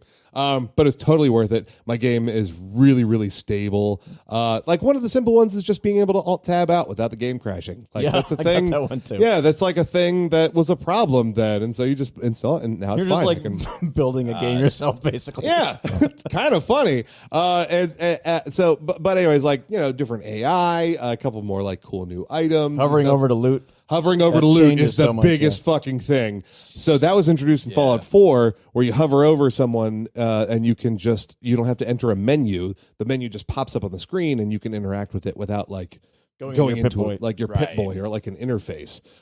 So now you can just like with this mod, you can just hover over it, press F to select the things you want, use your mouse wheel to change what you're selecting, and boom, boom, boom, move on to the next thing. Oh my God, I must have saved like an hour or 2 so far in like looting stuff. It makes it more fun to loot. Do they have that mod for Skyrim? Probably. I have to imagine, yes. If they have it in New Vegas, they've got a good use of the mod. I would say almost 99% yes, but I never thought to look for that. It's a good call, though. That's a really good question. Yeah. I don't know. But anyways, it's been a fun experience. I'm playing a energy weapon guy and bartering. Which you kind of have to do because if you're going to play straight up energy weapons, you have to be able to constantly buy the ammo that you need for it because it's really unavailable at the beginning of the game. So you make a whole bunch of money, and then by the time you get to the strip, the strip where they sell, there's that one store that sells a bunch of then you can actually afford, to keep on buying stuff from them, and whenever you need ammo, you just like hop over there real quick. So. Yeah. If you guys are listening to the podcast, if we do end up, doing this for years, you'll discover that Tim and I both play all these Bethesda games like once a year, and this is the time. Pretty much, yeah. I'm going through them, yeah. Is it November, December? Yeah. I think Fallout 4 will be about June of next year. I'll jump back into that one if I was to guess. But that's been my gaming experience over the past week. Otherwise, I was just planning for a kick-ass party, which you all attended. Oh, yeah. I also restarted Horizon, by the way, which looks fucking great on PS5. I'm sure it does. With the 60 frames, which you can also do on PC on now. PS5. I'm still flirting with playing with that game. PC. I know it's available on PC, but I already owned it on PlayStation, so the 60 frames patch is out, and it looks fucking incredible. I can't even imagine how good the next one's going to look. You know what? I do own that game. I guess I should do the X60 and it's still fun as hell to play, too. Nice. Yeah. I should give that one another shot. I never did any of the DLC stuff for it, too. Good. So super good. Yep. How about you, Isaac? What have you been playing? What have I been playing? Anytime, not even this week. You haven't been here in a minute. Just the past little bit. So I've been playing in the Multiverses tech test, and I can't say anything else. And multiverse, you mean the DC multiverse? WB, the new WB game, right? Multiverse. Oh, it's the WB multiplayer. Yeah, yeah. That looks cool though. That looks like a really awesome kind of idea because I'm wondering if there's going to be other studios because Nickelodeon had theirs, WB's going to have theirs. I wonder if other what other brand would you guys like to see? All right, let's get a House Smash. MD. Didn't? Yes. Wow. Didn't I just see something this morning on the news about the news game? Epic publishing a new it's a battle royale, but it's a brawler kind of style game? Yeah. Oh, there was a game in the Game Awards that was like what was it called? Yeah, did they was it announced? PUBG 2. Okay. Electric Boogaloo, yeah. Something. Anyway. Oh wait, what was that stupid ass game that was Jump City or something that like was that? announced before the start of you know, the thing? you know what we're talking about. Rumbleverse? Rumbleverse. Yeah. I have the Game Awards up here. That was That's what I was thinking of. Yeah, I don't know, is that it? was the one we were watching and going, "What are we watching?" No, it wasn't Rumbleverse. That's not the one I'm thinking of. Okay, but well, that might be the one you're That is the one of. I'm thinking of, yeah. Yeah. So I did that. Let's see. Fallout 4, I've been playing that. I think I was listening to y'all's podcast and Hey, Jamming out some Fallout 4. Probably it was yeah. Tim. who we was got like, a listener. I've been playing Fallout 4, and I was like, I should try getting back on Fallout. So I did. I'm playing it on PS5 right now. Impressions of it. So I'm playing an Intel Charisma, like super high Intel, super high Charisma kind of guy, gal, I should say. Doing a lot of drugs. Yeah, There you that's the way go. to do it. Doing drugs, modding guns, getting the nerd rage, just generally like kicking ass and taking names. I've been saying it for a while now. Like, you got to play this game. Just go get a flamethrower and be on drugs and just go wreck shit. It is so fucking fun. So I've never beaten the game before, and I have this problem with most Bethesda games where I just get distracted because, especially like Fallout 4. I mean, Skyrim's like this too, but Fallout 4, I was like only more so, where you're just like walking and like, oh hey, a shiny thing, and you go and like step in there and you get up getting lost for an hour. Yeah. And so I'll do that and I'll play the game for like 40, 50 hours. I'm like, okay, you know what? I'm done. Yeah. And so I still haven't finished this game. I'm trying to make progress on the main storyline right now. Okay. If you go anyway. straight through the storyline and like try to focus on it, it's not a terribly long It's game. hard to do. Yeah, that's true. get There's a lot of distracted. fun things to go do, There's like- and that's yeah, always it's been the strength of There's this so many games is- bases What's you this get to bookstore build, here? 'cause Yeah. that's Okay. the important thing. In The Fallout Skyrim ending 4. sucked. The New Vegas one was actually pretty dope, Yeah. but I guess that wasn't technically. I mean, I Well- think I beat Fallout 3. That is the last I don't- Bethesda 3 was game. dope too. Yeah, I don't know if like all the Fallouts have this option. Vegas, the ending to Vegas was so good because depending on how you went, you could change yeah. We talked about this. You could how just that speech your ending way could through be. it. But yeah, man. But that one of my favorite things about the Fallout games was getting the narrative at the end of it, like during the credits, so you can hear how the decisions you made affected the world around you. Yeah. like these are like you get that. And I think that's really neat. I like that, like kind of conclude like those old '80s movies where it, like freeze frames and says like he was a lawyer at blah blah blah blah blah. And they're divorced now or some stupid shit like that. Ha ha ha ha ha. Funny movie. I think Animal House. I think is the first thing. But it's basically like that. I like that that you get that experience. I think you get that experience in Fallout 4 as well. So it's kind of cool to go do those side things because it makes your ending different. Like it gives you a different ending. Have you fucked with the settlement stuff at all? Building? No. Oh, you got to build though, because that's the You just got important to thing. do it. You have Zero to do it. interest I mean, in building. Yeah, fuck building. Todd Howard will come to your house and murder you if you do not do any building stuff. It's a lot more fun Right. with mods. Yeah. Okay. Well, Yeah. I mean, Todd, my address is beep 0. Please stop cursing All right, on our anyway. show. And then finally, just today, because I was hungover, like many of us around the table, I don't know what you're talking about. We never had a drop of liquor. I played chess. And Oh boy. I have a quick aside about this. So I played chess today, and I'm not like super amazing at chess, but I know the game. And I think I started the day, I should say the evening last night around midnight with like a rating of 1170. And at this point, I'm at 1050. So Climbing which up. if you're doing the math there means that I am like Lost 120 literally, games. I mean, I've lost 120 points, but it means I'm like 40% worse at chess than I was wow. like last night. Is that how that works? And Wait, and so is it the lower you are? Yeah, the lower your score is, like the so lower it's your not elo. you're going to number one. You're No. It's just an index. Oh, it's an the index of it's your a elo scale. Okay. So, gotcha. but I we can cut this if you want, but I wanted to just chat about We this for a keep second this. because We I keep think this. this is this reminded me of something that I've experienced at a couple different places now, conversations I've had in game development where we talk about the guy or the person, the player who is drunk or hungover when they're playing a game and how we appeal to them Really? as a player. And That's talked about? Game devs talk about this? I have been in conversations Wow. where we've been like, all right, so how do we make this game like a competitive game?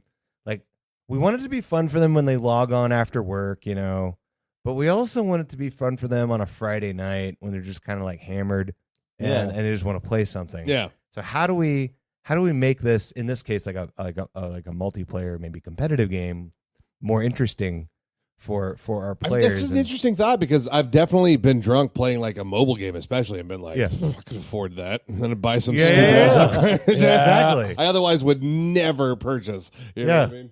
But you're not talking about just like microtransactions. You're talking about like game mechanics, like game mechanics, or like trying to do matchmatching. Like Kenny's amazing, except on Fridays at 8 p.m. and later. And then, you know, like but we don't want to piss him off. Like we still want drunk Kenny as much as we want sober Kenny. So how do I design a game to keep drunk Kenny on as well as just put as much a mode? No. So what you do is be all right. I mean, how fun would that be if you're just a drunk person? You're like, man, I want to play this. That's right. This game has drunk mode. I should play that. Here's what I would do as a developer. If you know that Kenny is typically sloshed around Friday, I don't know how you get that. I mean, I don't know how you find that. You get that, right? You allow the inputs to be far more loose, where it will take stuff even though you're slightly off. Yeah. Like when someone's slurring their speech when they're drunk, it's like, we'll just auto-tune that. Imagine like a fighting game where they adjust how like the abilities work. So if you mash buttons, like you just start doing special abilities. And that's what I'm saying. Like a typical like a Street Fighter Hadouken or whatever. It's like down, you know, left, diagonal right, forward, and then a punch. Make it like, if you hit left first and do that, we'll still give it to you. If you hit A, B, X, Y, L, R, L, R, it also does it too. We'll give it to you. And any other 50,000 different combinations. So if you put it in your mouth thinking it's a sandwich, we will give that to you. I mean, this is making me think of like, you know, like what if there were a breathalyzer peripheral that you could use to play Fallout? You know what I mean? And like, you know, if you were actually drunk, you did get, you know, more charisma. Or like more strength. I mean, this is a super fun idea, and this is one of those things. Is like it sounds great on paper until like people start dying of alcohol poisoning. Interesting. There are games that have these things in them, but you got to set them that way. Like I'm thinking of Tales of Rise has a mode that just lets basically you're just mashing shit, but it's doing stuff for you. Or or The Last of Us 2 has all that accessibility stuff where it's just like you're aiming and it'll snap. It makes the snap aiming like way easier to just like do a headshot. Right. That makes me that's like a drunk mode right there. But as far as like getting some kind of intel on when the person is drunk, that's the part you have to figure out. You just monitor. Okay, how many losses are they doing on a typical day, right? And then you're like, their loss rate is much higher on Fridays. All right, this guy's getting fucked on Fridays. So I've heard about. Oh, sorry, go ahead. Just cracking me out with the idea, like the requirement is you have to be drunk. How many people have to blow a 0.1 or higher? There's some like terrible horror stories that come from that. Like I really wanted to play it while I was driving, and I was in traffic, so I stopped at a liquor store and sat in the parking lot. I got my drunk points in, and it was great, man. I mean, Or like the hacks, people, hey, just get some alcohol and put it in a straw, and then blow that into. Like spewing under your. Can you imagine speedrunners for that game, or just hammering Jaeger? Yeah, they do that in Fortnite. Now there's this huge influx of children trying to shoulder tap people to go to liquor stores. Just like I'm just downing nothing but vodka and Jaeger. No, I think learning stuff like this that's being talked about by devs is fascinating. I'm totally leaving all that in. Absolutely. Oh, please. It's fun to hear stuff like that. Yeah. Well, I'm going to add one more comment on that because. So I have heard about profiling players, profiling players on the basis of their mouse controls, because like what they're doing on the keyboard and how they play and all that kind of stuff, like everybody does that. But a mouse is like a very individualistic experience, like what you do and how you move or if you just want to go with a controller, like how you're moving your controller around, like a signature for a user. And so I can imagine that's weird. If you could, like, well, I mean, you've it's got like a real mouse movements, like a fingerprint. I was going to say, I mean, yes, it makes sense, and also I don't like it. I don't think people do it very often. Don't get me wrong; like it's hard to gather that much. Seems like a pretty epic undertaking. Psych. Is that why they put cameras in all our freaking mouses now? For the record, never heard of that at Epic. But anyway, if that actually happens, you should definitely warn her, brother. Yeah. The mouse would be different. The mouse would be different. Yeah. Like, that works on levels. You know, like if you were usually, I don't know, using your mouse in a sober fashion, then you know they would be like, oh wow, You could tell you got erratic mouse movement. Wow. Yeah. Holy shit. Oh, that's You could too also be weird. getting attacked by someone. You're like, ah! You're moving. Oh, and they're like, God, this that guy's bothers wrong. me because Anyway, that sounds Well, really let's not realistic. dwell on it and ask And- Ryan what he's been playing. Yeah, Oh. Ryan, just tell me some good news. No, we don't want to. Isaac's making me uncomfortable. I find it what Isaac's talking about is super fucking fascinating, actually. So I mean, like Kenny was saying, I've been playing Halo Infinite on the campaign side, and I am probably more hot on it than you are. In terms of I'm Just by saying that, you probably are. I am. So, all right, Halo Infinite is quote unquote open world, right? So the idea is that it's Assassin's Creed kind of idea of here's all the nodes that you can go to, go do this, whatever, and then here's another node you can go to and do that, whatever. I just, for some reason, it's clicking with me, and I'm just like, cool, I'm going to go over here and do this, and I'm going to go over here and do this, and I'm going to get this specialty point over here, and then I'm going to put in my grappling hook over here, and I'm going to do this. And even on normal mode, it is still pretty damn difficult. Yeah, I do like the difficulty. Actually. And the difficulty is a pretty good challenge.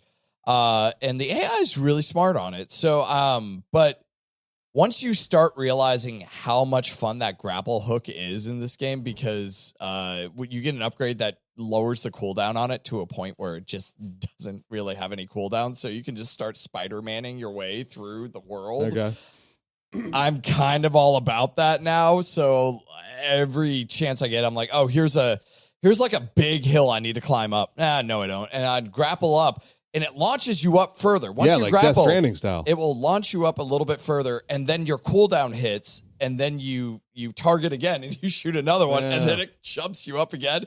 And I'm just going up places that I know I should not be going up, but I'm like, whatever, I can do this. And the game curtails this, like, it allows me to do these kind of things, which is a lot of fun. I mean, being able to grapple onto an enemy and then pull yourself right to them and then bash them as you're going into it is a lot of fun. Okay. That grapple hook is like, I mean, that definitely has made a good change for Halo. It's what makes a good game. According to Donkey, it's what makes a good game. Is there a grappling hook? Is there a grappling hook? Yeah. Well, do you ever play those? What's that? Grapple hook game that there's 4 of them. Uncharted. Mortal Kombat. Sure. Mortal Kombat 2. That has a. What the fuck are you? What are you talking about? I don't know, man. It's that one where what's that game where there's like 4 of them? It's got a grapple hook in it. Yeah. And the guy's got a grapple hook, and he can parachute and go around and blow up stuff. That's all he does. Oh, Just Cause? Just Cause. Yeah. Just Cause. These look fun. These look hella fun. Have you ever played any of those? No, I've watched video of it. You but would I've never love played those it. games. I'm sure Like, I it's would. It just sounds like a stupid total fun. fuck around game. Yeah, it is. And that's kind of what Halo is allowing you to do, is fuck around. Is like, all right. I mean, are they allowing you to do it and promoting it, or is it just like something you happen to be able to do? I mean, so yeah, Just Cause is more of a, oh my God, I'm going to destroy everything. Have fun. There's a physics engine to like destroy things. Halo's like, yeah, you got to go to this node and do that and fuck around. So there's not much you can do in between that. But when you're in the node and you're fighting the enemies and you're going, you still playing as Master Chef? No, you're playing as you're playing as Master Chef. I was trying to think of a better joke. There's no better joke. You heard it here, ladies and gentlemen. Oh my God. Tim has just become the lead gamer. I beat the jokes. Ladies and gentlemen, Tim has just done all the jokes. Just to clarify, you are playing as Master Chief, right? Yes. Okay. Yes, Master Chief. Wasn't paying that much. But like, honestly, it's enjoyable for what it is, which is essentially it's not so story heavy. You're not getting a story beat every 5 seconds. It's like, here's a node, go to it, blow it up, go to the next one, blow it up. And it's like, on paper that sounds boring, but like when you're doing it and the versatility, like I'm switching between weapons, I'm like using the grapple hook to grab things, going into different vehicles and blowing up other stuff, and I'm doing it like so quickly between everything. It feels really good. Makes you feel like Master Chef. Feel like a Master Chef. Excellent. The grapple hook does feel really good in the game, and maybe when I get the cooldown where I can do it multiple times in a row, I'll have a lot more fun. Yeah, grapple hook comparison, something I might recognize. the way you can grapple towards enemies, right? And yeah, well, and that's the thing I like. It's not you're pulling enemies towards you. You're grappling and you're using that point to launch yourself. Doom. Yeah, it sounded like towards Doom, them, which is so funny because I associate Master Chef and Doom guy. Yeah, like so much. Like they're just two different guys from two different franchises. I was going to ask the you, exact Ryan, same thing. Didn't you say you never? When we talked to you at one point, you said you never used the super shotgun in Doom. Did you ever end up using it with the grapple hook? And Doom Eternal, Either one. Right? Yeah. No, there was no grapple hook in Doom 2016. Yeah, Doom Eternal was the one that introduced the grapple hook. That had the grappling hook. Yeah, they meshed hella together dope. in memory. Because that shotgun sucks, and as soon as I would grapple towards an enemy, I'm getting Doom, heartburn. I would get 1 billion people hitting me with missiles, and I die. Well, that's the same concept. You can grapple yourself all the way to an enemy and blast them in the head with that thing. So. Yeah, but you get these upgrades with the grapple hook, which is interesting. Like the first upgrade you get is an electrified grapple hook. So when you hit someone, they get shocked, and you pull them, and then you like.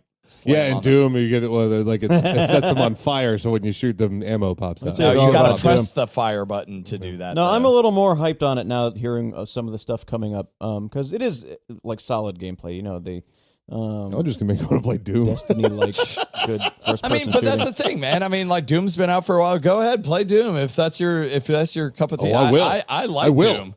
I like Doom. Okay. I'll play, but I like Halo, and I like peanut butter, and I like chocolate. Sometimes they mix together.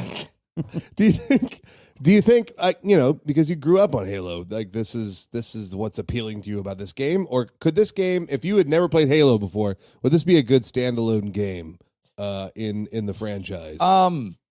If I had never played Halo, yeah, I think this is a good fresh start for it. The one thing that I will knock them for is your open world, that step out moment where you have your open world element. Oh God, it's a thing now. Todd Howard is influencing our language. Even Sonic, we saw it in the trailer. Sonic had the step out moment where he walks. He's like running through the forest, and then he comes out to this field. It's a fucking Breath of the Wild ripoff. It's like, here's the piano music, the little ding ching, and little what? A little ding-a-ling. Ding-a-ling. Little ding-a-ching. Ding-and-ching. All right. Okay. But no, it is, but like the first part of Halo Infinite, you're confined. You're in a ship and you're confined and there's, not many places to go. And if that was the game, like more confined, I would say, I'm not hot on this. Yeah. But it's about an hour, and once you complete that portion, you get to the open world, and all of a sudden you have like so many options anywhere you want to go and kind of do stuff, and that grapple hook just becomes so much more fun. The open world is a lot more fun. My God, it's so good. I enjoy it. I'll definitely be beating it, but yeah, I mean, like it's just fun. It's just it's one of those. I can listen to a podcast while I'm watching it because I like it. Like The Leetist. It is one. Hey, everybody, check out The Leetist. If you're listening, oh shit, this is not the target market. If you're listening on this podcast, listen to our podcast. So, anyways, you say in that game you start out being on a ship? Yeah, you start off on a ship. Yeah. There's another game I know of where you start off being on a ship. It's called Spiritfarer. Oh. I've got someone, my wife, Cathy, who we want to bring on the show and have her talk about her experience in Spiritfarer because I think it's pretty fascinating. Well, maybe if I got an idea, if you were to snap your fingers, maybe she would appear All right, by the here we magic go. of editing. Ready? Here you go. Hey. Hi, sweetheart. Well, hello. This is my wife, Cathy. She is on the podcast with us today, and I'm getting right up in her face so we can share a microphone together. Which will not be a problem for much longer because we get some more equipment on the way. That's right. We got some fancy things coming we in the got new a year. lot of sponsors, so they're just like giving us a lot of money. It's we have new crazy. ideas. We have new cool things, and we have new equipment we got we're going to be utilizing in the new year.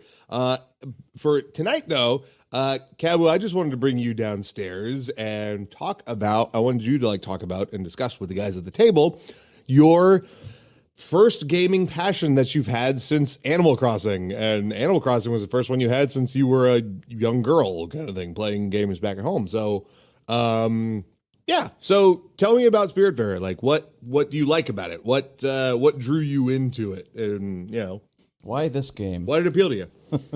Well, after Animal Crossing, I'd been on a hunt for another casual game that was gonna, be casual and something that wasn't super hard to play because I'm not the best gamer. Like even in Animal Crossing, the amount of times that it took me to just open a door while holding my net was insane. I whopped the doors with my net over and over.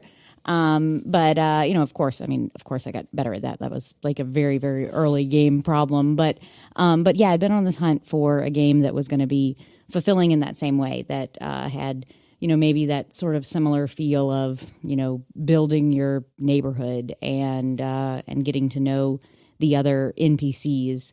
And Spiritfarer seemed like a game that was going to provide that and provide a pretty unique story in that you're, helping these spirits cross over and kind of getting to learn about them on the way. And I thought that was really cool. And it had other, total Animal Crossing mechanics to it, like gardening and, watering your plants. So that was really what initially attracted me to it, and didn't necessarily know what I was really getting myself into when I first went into the game. Right.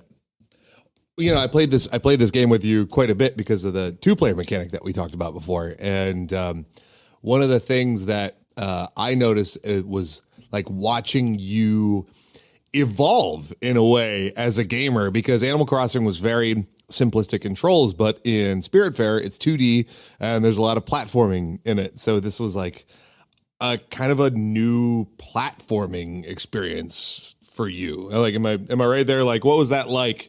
Kind of, figuring that out. Yeah, it's definitely a very different experience from that perspective, and I didn't think, when you first told me that Spiritfarer was a platformer while I was in the middle of playing it, I was like, "What? I don't play platformers. That's not a thing that I do." But here I am, apparently doing it. And when he says platformer, do you understand like what that really means? Like, if someone said, "You play a platformer," what was your initial thought of what a platformer is? Well, I thought a platformer, okay, this is going to sound so stupid, but I thought a platformer was, well, actually I had no clue, but I thought it was like, I don't know, the harder games that people play. I don't know. I mean, that's a fair assessment, but like, even like the term platform, it just sounds, it's interesting, right? It's like, okay, what do you mean platform? So basically it's just jumping from platforms essentially, to platforms. That's what it is. Yeah, when he explained that part to me, I was like, oh wow, I feel dumb. It's that simple. Yeah. So but that mechanic of like having to jump and right. And when I unlocked double jump in Spiritfarer, that was a unique experience, because I've heard him talk about double jump and how meaningful that is to him. It is very meaningful to both Tim and Kenny. They apparently are so... Double jump is the dopest platforming mechanic. So in love with double jump. Because it's usually the first thing you unlock, which makes me go, why not just start with it? Anyways, yeah. No, I mean, like, have you ever experienced a game where you had the ability to jump twice? Is this the first time? I mean, I've watched Tim. I'm definitely a person who watches Tim play a lot of games. So I've seen it, but I'd never actually played a game myself that way. So like unlocking that, plus just the fact that in the game, like, there are things that you unlock that makes it so that the areas that you went to before is legitimately unlocking parts of that area that you just couldn't interact with before. And I think that is... And that's the there was magic, a little Metroidvania right? aspect to Spiritfarer. That's the magic of it, though. It is that ability to unlock something that is like, oh, I can't get to that, but maybe I'll get something that can help me get to that. And then the game just it drives you crazy. You're like, I have to get to that because I want to know what that is. Well, even in some cases, it was like really simple stuff that I was like, oh, this must be a completely mundane thing that you actually can't interact with. Like, there was a sheep that I was just hanging out, and I was like, okay, that's cool. It's a sheep. I guess it's like just, adding color to the experience of this one place, because every time you talk to it would just go bah, and that was it. And anyway, finally I end up on this completely different island, and it turns out that there's like a whole quest about sheeps, and now I have sheep that are on my boat. Anyway, that's maybe a silly example of this, but it was really cool to be like, oh my gosh, this part that I thought meant nothing is actually a thing that I'm going to get to play around with. later. And that's just good mechanics and games in general. Like there are games that you will see that sheep, it will go by, and that's the most you get out of that sheep. That shows a sign of good game design is when they incorporate that. Is there a mantle to the platforming? Like, can you grab a ledge and pull yourself up, or if you miss it, you just drop? I don't think there's a pull-up aspect, except in maybe co-op when Tim here is playing the cute little kitten. Yeah, this little I kitty. think there might be a pull-up element that he has. But another thing, just really quick, I assume you guys want me to talk about the other platforming aspects of this. Like, there's some other parts to the game that I've more recently unlocked. Because at first I was like, this game is just like Animal Crossing, super simple and easy to get along with. And then just a couple of days ago, we were playing where I opened up a new mechanic of the game, and I was like, ziplining? yes. And I was like, okay, I hate this because I was so unbelievably bad at it. But The mechanic itself is literally like it's like zip lines, and when you go, you just have to hold up when you're at a zip line. But this is like a new button mechanic that you have to like learn and figure out when playing this game. So that sounds like simple in and of itself, but when you actually have to start like integrating it into how you're navigating these areas and stuff like that, it feels kind of complicated, especially for like a newer platformer. Yeah. So when we were playing it, and Tim was able to get in there and still help me succeed on the level. I later, after I went back and was playing again by myself, there were some times where I could go back and do similar things that we'd done before. And like the second time around, I'm actually starting to get it. Like, maybe it is possible that, a whole new world of gaming could, and this is a very don't get all don't do that. I don't know if it's actually going to happen, but it's possible that this new aspect, because he's been telling me for the longest time that what was it, Zelda or something would be fun for me to play. Or Mario, probably. Was it Mario? I thought you told me about. Anyway, I don't know, but like Breath of the Wild. Yes. I think you could dig Breath of the Wild, but you need Zelda. that's Zelda. That's Zelda Breath of the Wild. Okay. Yeah, you got it. Well, and I find it interesting. This is because we've been talking about this. Tim sent us a message. It was so cute. So Tim went on a run, I guess, for a little bit while you were playing the game, and he comes back because you had a simple task, right? It was just to put a room on the bottom floor of the boat. Because in this game, for people who don't really understand Spiritfarer, you actually have rooms that you are trying to coordinate on the boat, and you're trying to make all your animals happy that are on this boat. And he went on a pretty lengthy run, and then he comes back, and you're still working on it because you're just trying to find the perfect kind of aesthetic for it. Well, that's a very similar function to, I think, Animal Crossing, right? Right, like Animal Crossing had a lot of that, like, putting your room together. What I liked about this and what I took away from this is I said, yeah, Tim, she's becoming you. And he goes, well, how so? And I'm like, well, look, you're very analytical when you're thinking about how you're going to be doing something. She's analytical on how aesthetically it's going to be working with something. You're both in that same realm. Yeah. One is more functional. One is more aesthetically pleasing. It's funny because I'll play this game with her, and she'll have this layout that is very cute and aligned and looks great. But you can't single jump from the base to the next floor because she's put her tallest rooms on the bottom floor of it. And that pisses me off no end because when it comes to like some of the platforming challenges that happen on the boat, you have to go up like a ladder instead of just jumping. And so it's slower and it bugs the bejesus out of me, but it does look cute. And I had a reason for that was outside of it just looking cute. I basically made up rules for the game that didn't actually exist in the game because I wanted the story to be like, I wanted it to be so story driven. So like if I had a non-playing character in the game that was really into gardens and gardening, I was like, well, their house needs to be next to the gardens. That's important. And then trying beautiful. That's Oh my God. But the game didn't require that. I just had this need to be like, well, this is what summer wants, and I need to make sure. Yeah. And I was talking to my friends. I was talking to my friends about this game, and literally using the names of all the characters. I was like, oh well, a tool. He'll eat just about anything, and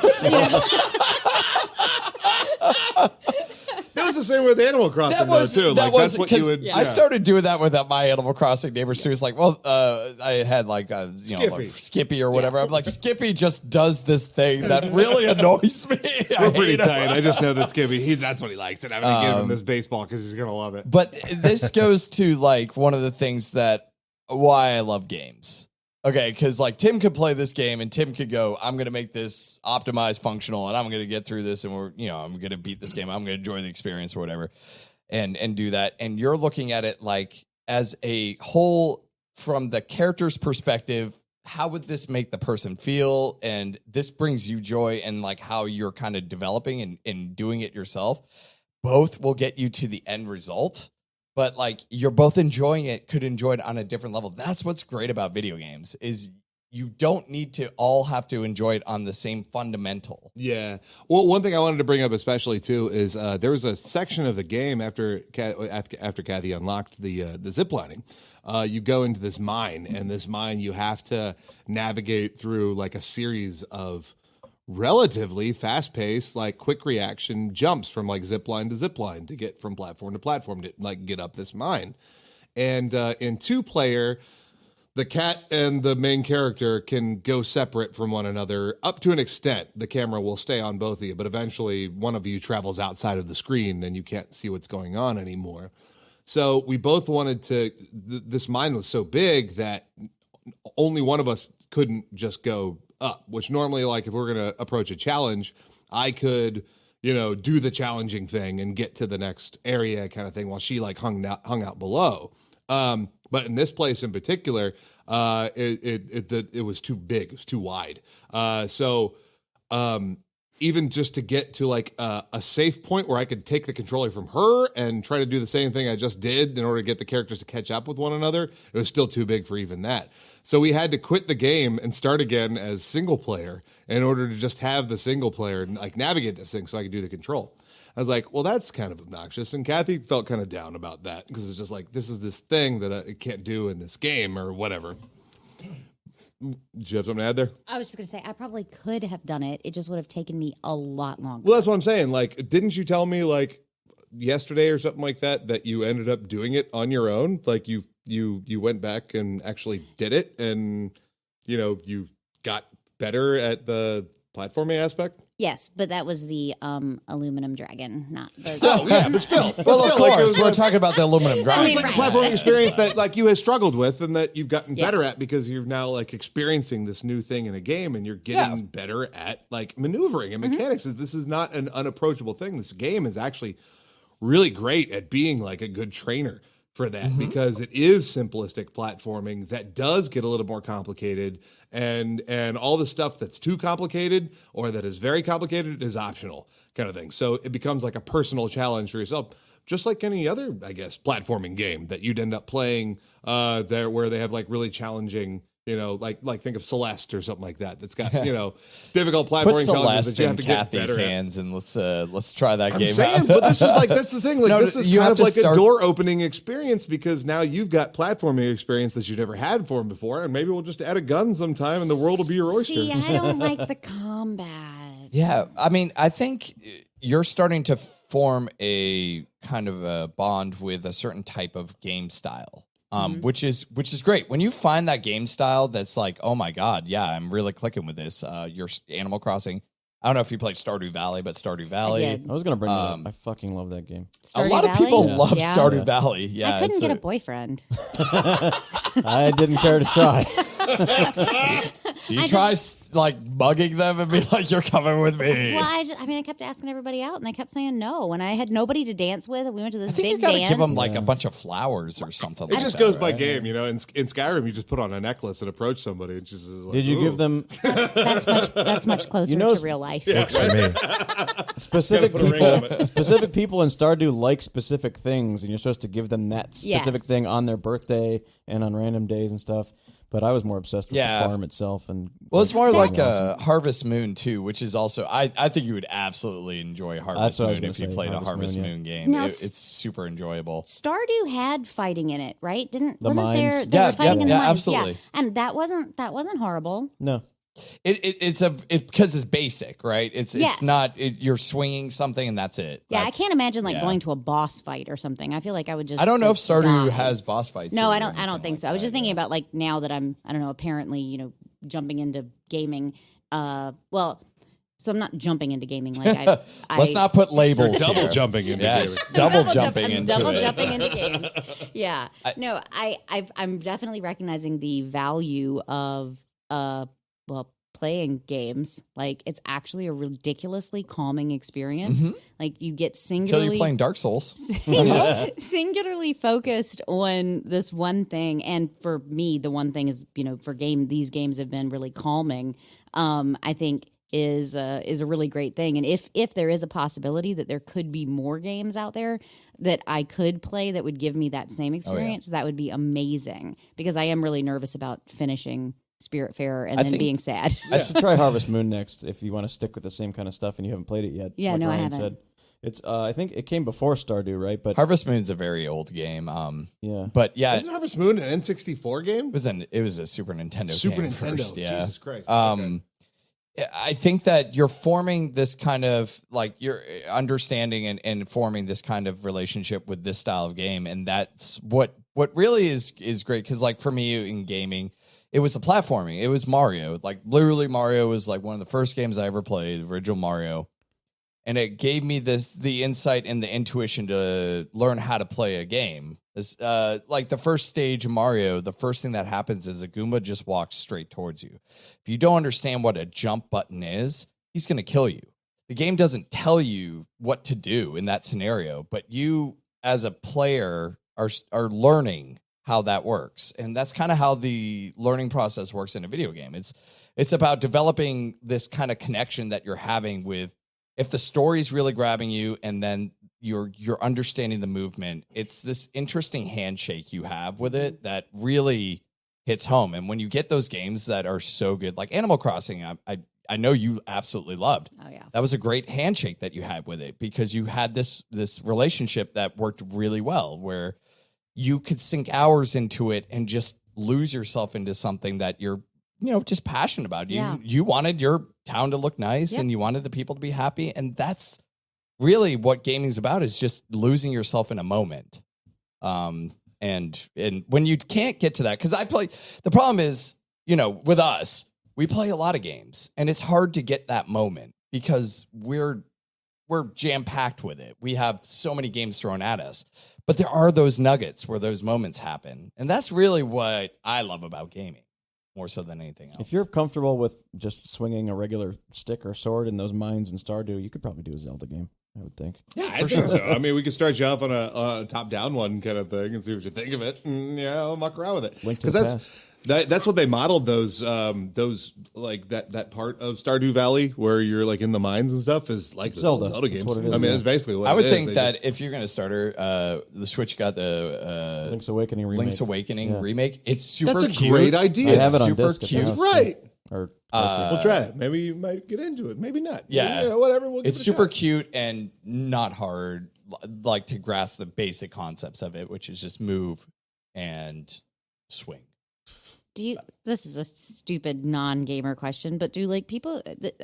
I guess I've listened to you guys talk about this. So y'all must play multiple games at the same time. You I switch was just back and thinking about forth. that, yeah. Can you I- imagine stopping playing Spiritfarer for a little bit and then playing another game and then going back to Spiritfarer? No, because I'm very used to anytime. I mean, clearly this is my second game here, but anytime I play a game, that is the game I play. I do nothing else besides that game. But that might be interesting to shake things I up. played 5 this week. What? I can't even imagine. But think about it like this: when you brag. when you get enough experience in a game, and you can juggle these things. To us, it's like you watch not just one TV show, right? You watch multiple true. TV shows. I put something on for That's 20 where minutes. I I'm kind I'm of not feeling apply this it right to. now. Yeah. I can switch between a bunch of games because it's I understand this, I understand that, but if I do go back to a game that I haven't played in a while, and then try to play newer games and stuff like that, that is more of a challenge because how the games were designed before and how games are designed now and understanding, oh, this button does this now and this button does this. As games moved into the future, all buttons you pretty much got designated to A is jump, B is this, X is this. So it becomes intuitive. But older games, it was the Wild West. They would do whatever they wanted with it. It makes me wonder with Cathy especially too, because like now you've got a new mechanic that you're mucking around with. You know what I mean? You're doing platforming. So maybe when we sit down together on Thursday night when you're trying to think of the next thing to do and we look up a bunch of YouTube videos of different games that are available, maybe the next platformer that you see doesn't suddenly look like an immediate turnoff because you think, I can platform. I've done this already. Like I understand this mechanic now.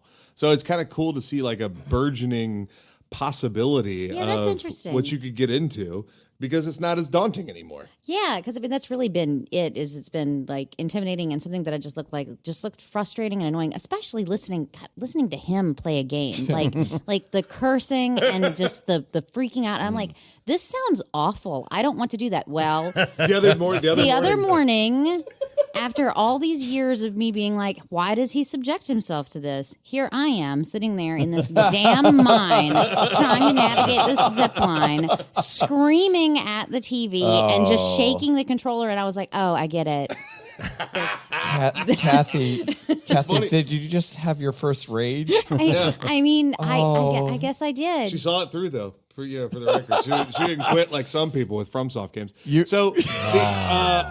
I was playing Ghost Runner the other morning, and it's a very frustrating game. It's fun, but it's got some I'm not even going to say frustrating moments. It's a frustrating game. It's tough. And as soon as Cathy got up and was like out in the living room, because this is early morning, I woke up earlier and I was playing this game, and she finally got up. And like after she said like one sentence to me, that was not annoying in any way, shape, or form. She was just communicating with me as a human being. I said, I need to stop playing this game right now because everything around me that isn't me and the experience I'm having in this game is pissing me off. Like my dog's trying to lick me. I'm like, get the fuck out of here. I think it's interesting because I've never really thought about when a person gets their first moment or taste of that frustration and how that impacts them. Because we've all been through it so many times. We know what we do. But like the person's like first kind of like inclination of like, oh, this is frustrating me. Like how you handle it. It is, I mean, everyone handles it differently. I've gone through several controllers because those things end up on the ground. There's also a world of games out there that Tim is not necessarily playing that have these things like Animal Crossing and Spiritfarer, where you're building up a homestead, making relationships with these like other characters and things. And there's a ton of those types of games. I mean, I can't think of a bunch of them right now off the top of my head, but it's a whole nother world of genre out there that there's not even moments where you necessarily even have to battle anything or rage. You're just looking for that kind of Zen experience. One thing I would like you guys to do when you feel a little bit better with the platforming is so the Game Awards winner was It Takes Two. Yeah, it's I was co-op game, so you and Tim can both play it. It is platforming, and apparently it's very good for like beginner level video gamers with a really good story built inside of it. I really would love for you both to play that and then give us like some feedback. Yeah, it just won Game of the Year, and it's platforming mixed in with it looks like Mario Party type mini games. Yeah, like really good ones, and a story about. I think it's like it's about divorce. The kid wishes for his parents to get back together, and they get sucked into like a different world. Yeah. And they're going through a divorce, but they have to work together to try to escape this crazy land that they're in. And it's a interesting concept for basically teaching people like kids like divorce happens, unfortunately, but it doesn't mean we don't not love you and stuff like and that. Since it's made for two people, the real cool thing they did is if you buy it, the second person could just have it for free, basically. Oh, that's cool. Yeah. But I think that would be an interesting, and when you feel more comfortable where you're at with those things. But like Tim could also help you, guide you when it's on his side, but you both be playing together during that time. I would love to just hear feedback about that. I'd be down. I have enjoyed the co-op aspect of Spiritfarer that has been really nice. I mean, there's been times where you're totally taking me out of the story because you're like the cat while I'm. She'll be like talking, and I'll just like run back and forth really fast and like make its eyes pop out and do a bunch of stupid shit just to distract her. She's supposed to focus on the story. But like, I'm bored. I want to. So we will have you return in your venture into getting into video games. Yeah. And hear about the next one on the list. And actually, as soon as you know what it is, let us know so we can announce it. Well, thanks for having me on, guys. Yeah, Thanks for talking about that. And I really hope that Spiritfarer keeps trucking because it's supposed to be such a delightful game. So, Well, thanks. Thank you. Thank you, baby. Thanks, Cathy. I love you. I love all of you. Aw. Love you too. Love me the most. Shut up.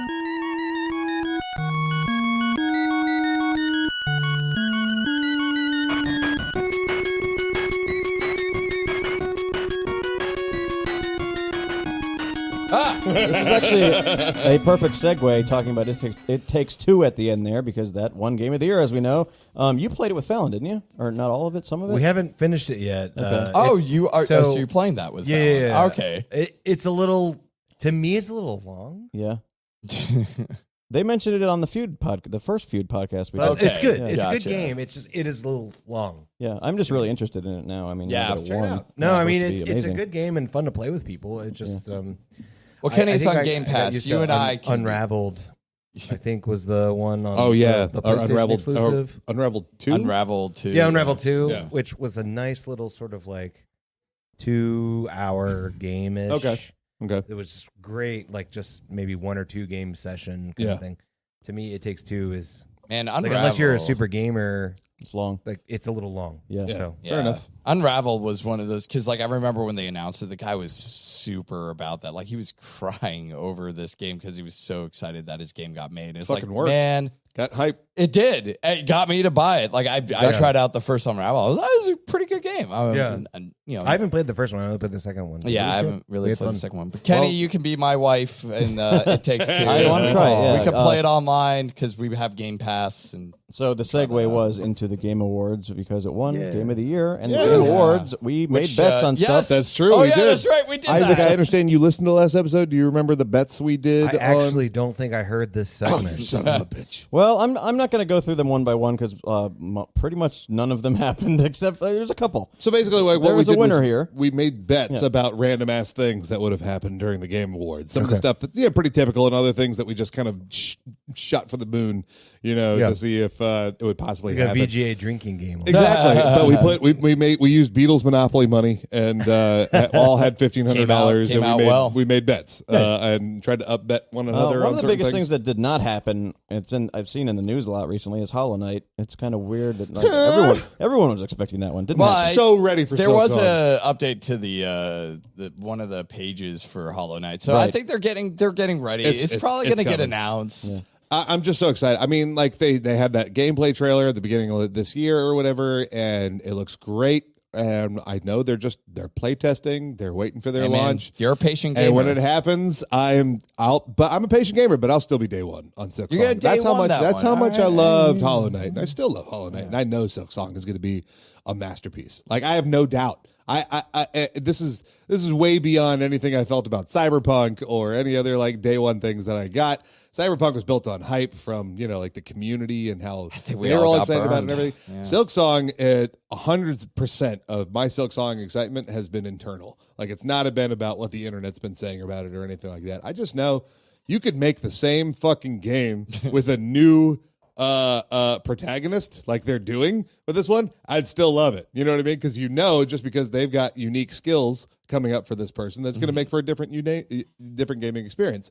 So now they're just going to take everything they learned from the last one and then add on to that, add some more cool shit, and make a challenging, fun, bitchin' platformer. There's no way this game could be That's bad. why I really loved Shovel Knight. Did you ever play Shovel I Knight? didn't, but I did. before Yeah. I And bought they it. did like all these expansions. They're like, oh, now you're going to play as this guy now, and it's a completely different experience. game, And yeah. I'm like, my God, You that's play as so a different brilliant. pro tag with different abilities and everything, like Yeah. a different skill set, God, such a and still made it good badass because you kept game. it simple. You know what I mean? Exactly. Yeah, no, that was. Oh man, Sorry, farting a little bit here. There we go. Oh man, so we made a bunch of bets, about like 20 to 25 of them. So one of the ones that we looked out for the whole time was A Man Will Weep. Yeah. We looked for A Man Weeping the whole time. Ryan had 150 on this one. We saw a couple spots that were in question. A man but will weep. Yeah, Ryan has conceded that A Man did not weep. No, I mean, like we got these close-up shots of people's faces, and I'm like, come on, cry, you son of a bitch. There was so many trailers and not a single man wept. There was one point when a little anime kid said something like, I'm crying all over my pancake or waffle or something, but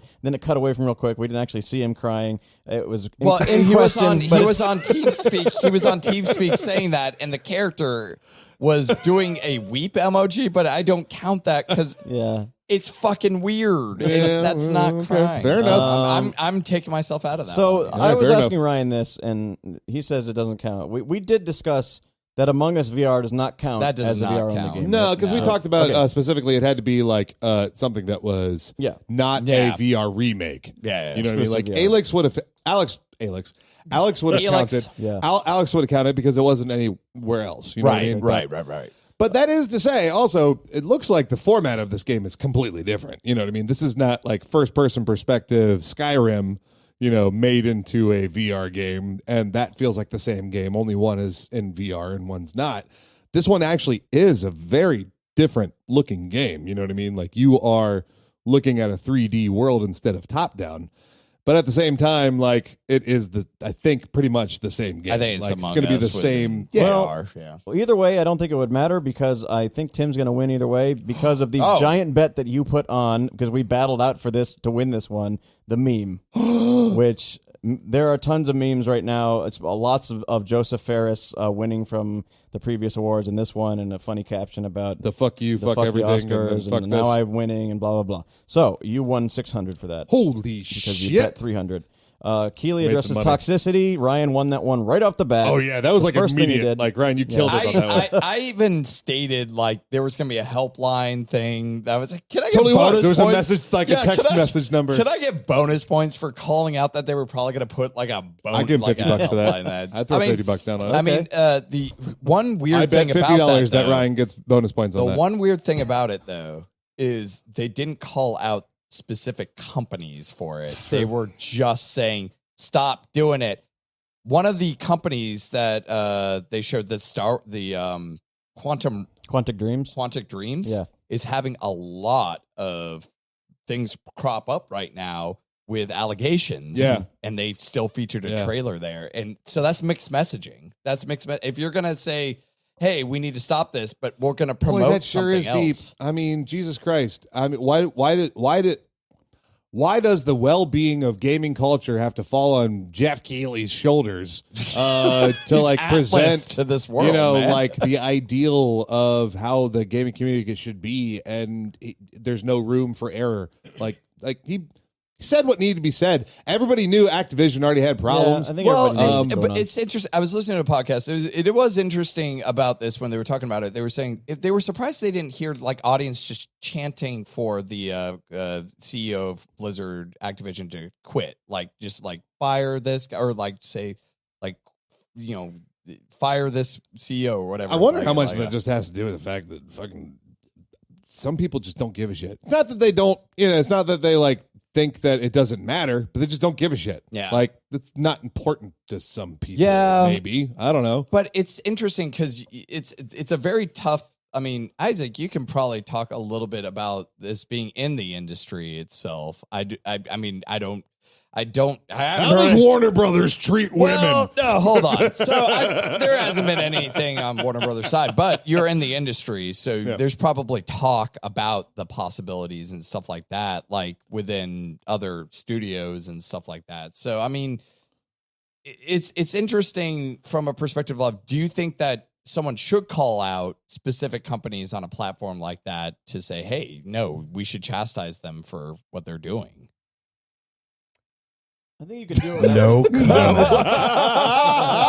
All right, Warner Brothers is under hot legal suits right now. For the record, I am not an employee of Warner Brothers. No, but like, that's what was He interesting. really went about in there. That was good. Yeah. Hey, ask me. No comment. Yeah. No, I got lots of comments. I think what you can do is address it without being specific, but he still addressed it. And that's what he did. So Right. So like this idea that he has to take guff for the fact that he didn't call it specific thing. Fuck all that. Whatever, man. I don't think he should take guff. I'm not saying he specifically should take guff, but like, should there have been a specific, like in general, should we have specifically called out the companies, or should we have just kept it general? I feel like if he did that, like it would be like starting like an award show with a boring Sting song. Like it would just be a total, like stinker. You know what I mean? Just here's the brought other everything thing. down. I'm sorry, they're big but in that was Activision Blizzard's big in the headlines right now, and if you point to one person, it's like shining more light on them as opposed to other ones that are cropping up everywhere. And by making it broad, you're saying it's happening. It's happening in many places, and by doing it the way he did it, it's pointing the finger all over the place instead of just like let's focus on this one thing. Everybody point your own finger. Right. Like work it out. Which again, I agree with until the fact that they're showing and promoting companies that are under the microscope right now because of it. Yeah. So it makes no sense to me. Is the complaint that by being completely non-specific, it's like they can get away with utterly it, unimpactful? Exactly. any There kind of is claim no. whatsoever? It's like me. I mean, like just saying in general, like, oh, I'm sorry that this terrible war happened. I guess, but like, I'm not going to say like our what it thoughts and specifically. prayers are with you. kind of Exactly. thing? Okay. Or We need more Joe the Plumbers in this situation. You know Yeah, what I mean? I think it's exactly. the important thing. Because We need more do specifics. you think that like what Jeff Keighley did is impactful, or do you think it's I have to do this because I I don't have to fucking address know. it? I mean, he gave a number and said this shit ain't cool, and here's a thing to do. It's something. It's better than nothing. Okay. So shit, man. Just it's good enough for me. Okay. It's good enough for me. Extra 50, right? Also, he's running the fucking game awards. You know what I mean? Like, I don't know. I feel like there was a purpose to his show the whole time. He was concise. I can't figure it he out. He addressed opened it on- with a Sting song. Yeah, I he can't addressed, figure it out. he addressed it on social media beforehand. He said something during the goddamn show, right at the fucking beginning of it, where it probably had peak audience at that point That's anyways. true. It's like, That's Jesus true. Christ. That's true. Yes. Fuck my life. There was not a Bloodborne FPS, 60 FPS patch. It's never going to happen. The last bet that was may won never happen, was actually. This is the same dreams of people that wanted Final Fantasy VII Remake to happen. You're going to get Bloodborne 60 FPS in 2024. all the other FromSoft games have those patches here, on folks. console, not even just on PC. They all have 60 And FPS they will patches introduce on an console. easy mode. Hell yeah. Yeah. The last bet that was won was me pretty good. betting $100 on It Takes Two winning Game of the Year. Which Congratulations. But the winner, because of that meme thing that we fought, Get is, the fuck out of here. is Tim. Get the fuck out of here. Do we all just win one thing? And he just Pretty much, yeah. We made so many bets and none of it came true.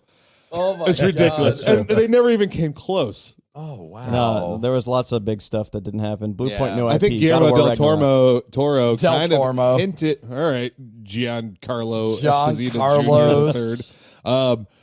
He definitely hinted Silent Hill, which was abandoned. So I was pretty close on that. Hideo Kojima did refer to Guillermo del Toro as his friend. So can I get a half a That was point? so funny. That cracked me up because Kojima just showed up and I was like, Kenny's not winning this one. I think that was mine. That was Ryan. That was Ryan? Keeley, Yeah. Keeley refers to Kojima as his friend. That did not happen. Man, maybe unfortunately. they're not friends anymore. I think Keeley listened to this fucking podcast and he figured it out. Oh, And he's man. like, Yeah, I'm he's going to on screw it, these man. guys over. No Fable, no Starfield, no God of War, no Breath of the Wild 2. What was our $500 bet? Mine was Breath of the Wild 2. Abandoned. His was abandoned. Yours was abandoned. Mine yeah. was Bloodborne 60 FPS. Oh boy. Yeah. I think we just put all of our biggest hopes into. Oh, yeah. into I've been really, And really Dash- hoping that Abandoned does and something. Dash, Not yeah. at all. Yeah. Jack off. So Tim is the winner with 600 Beatles bucks. Love 600 love. Love all on Wow. the table. Nice. Yeah. And we move on to playing more games on the latest podcast where my we play God. games about games. We still do that? Are you smarter than Elite Gamer? Ryan has brought the game today for Are You Smarter Than Elite Gamer? That you, is Ryan. correct. I have 3 categories. Count them. 3 categories for Are You Smarter Than Elite Gamer? Oh. 3. And I just realized that you do not have a pen or paper to keep I score. have it here. We don't You even have have it a on the coin laptop. You know we have I don't know a where the coin digital. went. No, we give the me die. a die. I Found it. I don't. What? Uh, There's 3 of you. Found There's 3 of you. All right. 1, Well, 2. if it lands on its edge, that's the third person. All right, 3 categories. Let me go ahead and go through the categories, and then we'll start the game. Stop Kenny voicing this and just talk like a normal So person. much fun to do the Kenny voice. All right. We got lineup, stocking stuffers, and in control. Okay. All right. Isaac, 1, 2, Tim, 3, 4, Kenny, 5, 6. Let's go. It's me. It's Tim. Stocking stuffers. 'cause Stocking it's festive. stuffers. All right. I have some stocking stuffers that I'm going to be giving to a specific video game character. And I want you to Nice. tell me what character Aw, I'm giving this This gift is to. clever and cute. All right. So I got this stocking and I put a sword, a shield, and a rupee in here. Oh, it's a Link. Yeah, that is correct. Yeah. Always starts easy. Always All starts easy. right. That's for the Cathys So that are listening. clockwise, right? All right, Kenny. I should have wrote down the category. It's line up, stocking stuffers in control. Lineup. Line up. All right. So line up. I have some video game lines, Vidya. and I want you to tell me what game this line comes from. Okay, gotcha. All right. This is a pressure luck category. Oh, All right. Are we ready? I am ready. All right. The first one is get over here. Mortal Kombat. That is correct. Do you want to keep going? Sure. We all make choice in life, but in the end, our choice makes us. Oh no. I all make choices in life, but our choice makes up us. Is that Halo? No, that is not Halo. I don't know why I guessed Halo too. We're also gonna, with 3 players, we're also gonna do this. I'm not gonna give the answer. I'm the next person who guesses this. So you get to learn ahead of time what that first one is gonna Isn't. be. That's very So clever. He You must guessed it have wrong. gamed before. He guessed it wrong, but it is we all make choices in life, but in the end, our choices make us. So just keep that in mind if you choose this category. Is the next one you're gonna get. All right. Next is Isaac. Okay, so what are the topics? Line up, stocking stuffers, or in control? In control. In control. All right. I got some controllers, and I want you to tell me what game system it comes from. Okay. The Wave Bird. The what? The Wave Bird. Yeah, duh. It's actually a pretty popular controller, I think. Kenny's like, No, I'm just saying, in the nerd controller Yeah. community, it's a one that Oh, geez. is revered. Why? That's the PS2 controller, obviously. That is incorrect. We'll make this stealable. Wave Tim. Bird. Wave Bird. Wave Bird. Jesus. GameCube. That is correct. Get the fuck out of That here. is Yeah. correct. It was the first wireless controller for the GameCube. It's the one that has that weird adapter that goes in there. A lot of people list that as one of Idiot. their How did you not favorites. know that? I just see it a lot on people's lists of their favorite ever controller. I see Oh. Wave Bird a lot. Okay, Yeah. Tim. I'm trying to decide if I've ever seen a list like that. Lineup, stocking stuffers, or in control? Lineup. Lineup. All right. We all make choices in life, but in the end, our choice makes us. What game? Think that's BioShock. That is correct. Amazing. Do you want to keep going? Sure, I'll do another one. All right. What is better, to be born good or to overcome your evil God nature damn through it. great effort? Oh, no. Oh, say it again. What is better, to be born good or to overcome your evil nature through great effort? Shit. Oh, that is so familiar. It hurts. Oh, no. What is better, to be born good? Fuck, I can't remember. God damn it. All right. So keep that in mind if Yeah. you choose that. Yeah. Next one, Kenny. Stocking stuffers. Stocking stuffers. Oh, fuck. All right. I got this very nice stocking, and it has a flashlight, an overshield, and a plasma grenade in here. Who am I giving this to? A flashlight, an overshield, and a plasma grenade. A flashlight, an overshield. Is that Halo? No. Oh. Okay. Who am I giving it to? Isaac? Isaac. Master Chef. Sure. Master Chief. Wait a minute. The first time I said the game, didn't I, for Stocking Stuffer? No, it wasn't you. First off, it was Tim. He said Link. Oh, he said Link. Oh, you're right. Okay. I said, who am I giving it to? It was GameCube.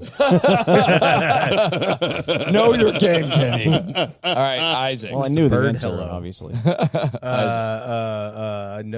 No control? Control? No. In Control? In Control, that's it. The Dual Sense. That's PS2. PS3? It's PS something. That is not correct.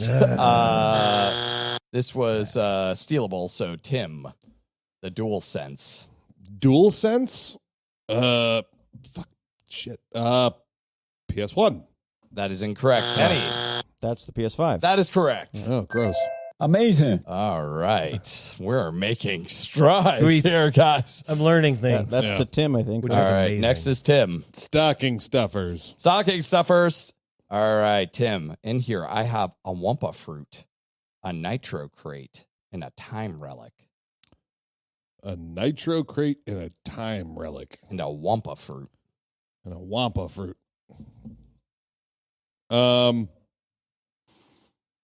Time relic, Wampa fruit, and nitro crate. Crash Bandicoot. That is correct. Amazing. All right. I will do Stocking Stuffer again now that I know how it works. Okay. Yes. Now that was both the name and the game. Yeah, So in thank case you. you're confused, I I was know. actually like trying to name I Crash understand. Bandicoot the I think person. his last name is Bandicoot. Yeah, so, yeah. the third. Yeah. Yeah. The third, of course. Of the Bandicoot. Esquire of the Bandicoots. Crash of the Georgia Bandicoots. Crash of Clan Bandicoot. All right, Kenny, in my stocking, I'm giving to this person, I have Bandicoot.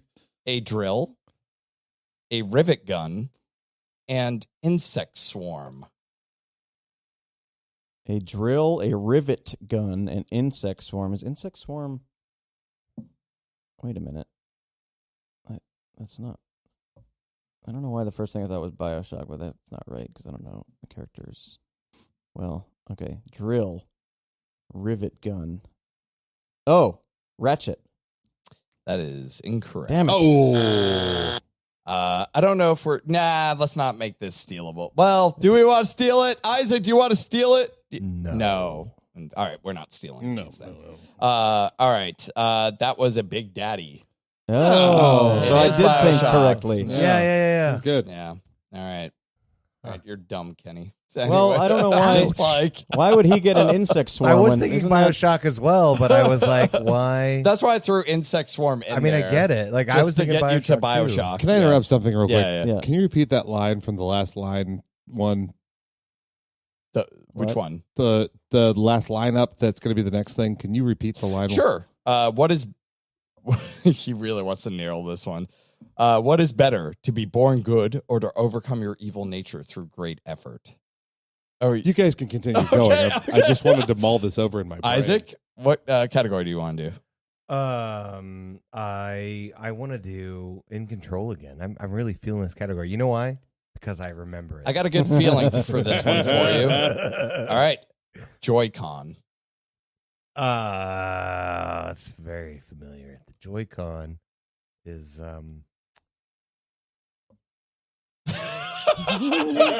Tim's like, I've never been happier. I'm thinking, shut up. Yeah, but Tim's like, I've never been happier to be the next.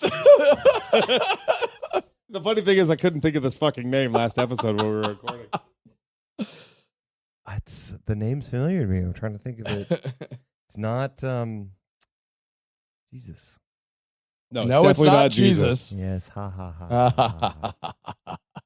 I can't You remember. did. I You can't blank- remember what Just guess a Joy-Con. Do you want to just guess a console?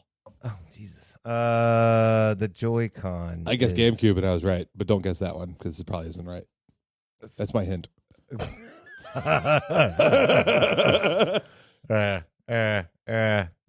It's familiar to me, but I'm just gonna say Super Nintendo and be wrong. No. Tim, Switch. it is Amazing. the That's the Nintendo controller Switch. The Nintendo Switch. And when you have two of them, I knew All that right, Tim, one. are you ready to face I your think I'm arch- ready. Is it Joy's Con? no, Or is it the fun Joy-Cons? fact is when you have two of them, they're still called Joy-Con. Con is plural. I don't know. That's so dumb. Actually, the joy is pluralized, so it's Joy's Con. Really, it just took the joy out of it. Like attorneys general. Attorneys General, yeah. Just more of Joy's a Con. It's just more of a con than anything. Mothers-in-law. All right, Tim, are you going to go to that quote? All right, so quote again. What is better, to be born good or to overcome your evil nature through great effort is? Parthenax from Skyrim.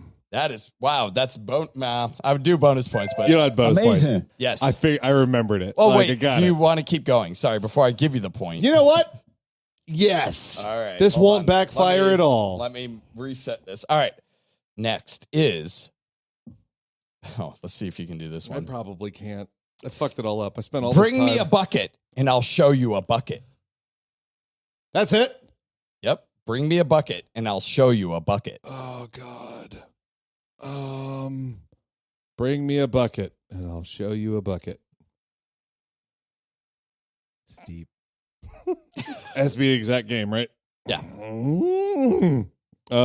Bring me a bucket. and Here, I'll show do a you bucket. one better. I'll give a kind of voice inflection if you guys need more. Sure. That's fine. Bring me a bucket and I'll show you a bucket.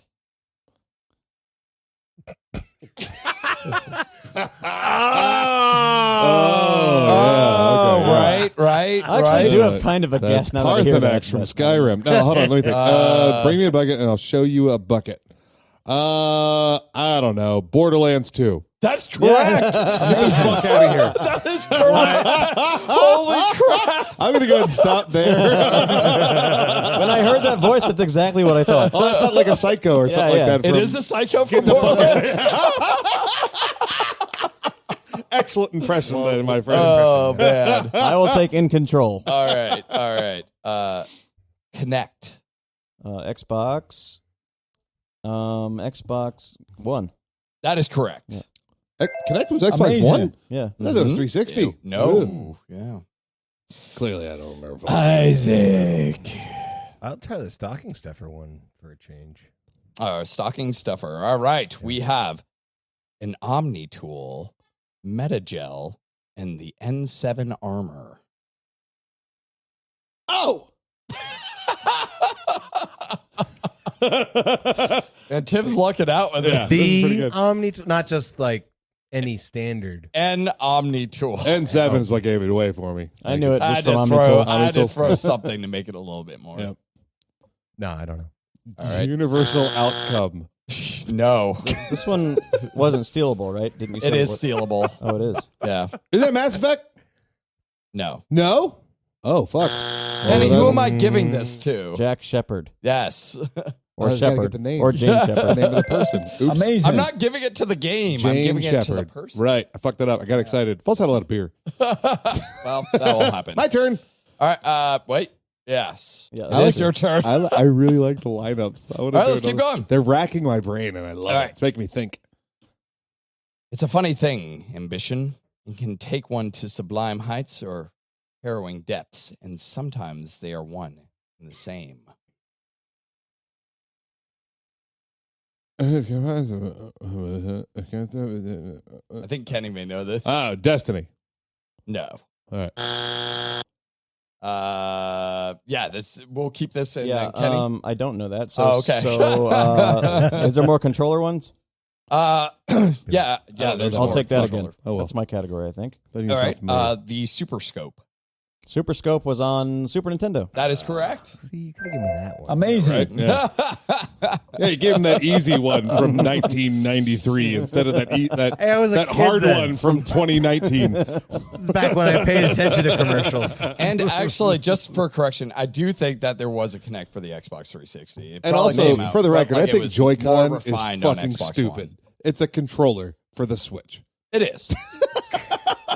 What do you want to call it? A I think all the Switch-Con? nicknames for fucking controllers is stupid. There, I said it. It's a Wii controller. It's not a Wii mote. It's a Wii controller. It's an N64 Is this controller. the soapbox you I'm really want to ranting. get on? This is a very old man gamer thing for me. Okay, it's like I love it. We just called it a Nintendo controller. You know what? I think the 64 controller was just called the 64 controller. I don't think it had a name. Yeah, it was before they got all stupid and they started calling it Joy-Cons and Wiimotes and Wingmans, or what the fuck was the Wingmans. GameCube one that I guessed randomly? Waybird. Birdmans. Yeah, Birdman. Yeah, Birdmans. Birdmans. Fucking stupid. Birdmans. Who's going? It's I don't Isaac's turn. Who even know. knows Isaac. anymore? My turn is I am totally in control. Oh, right. He's not. Just keep eating and eating. Isaac, I got the blues so it's bad. the 6-axis. 6-axis, 6-axis. and that's it. That's all I get. Oh, that was the name of it. That's the the name of the controller. controller, yeah. And then what console it goes to? I'm not going to tell you that one. That's That's what the you answer. gotta No, tell. I mean, 6-axis. Fuck if I know, dude. I call it a controller. Yeah. Can I have Super Scope again? This is the one you knew. I don't know. That sounds like a PC controller to me. That is incorrect. Stealable? Yeah. Oh, Jesus.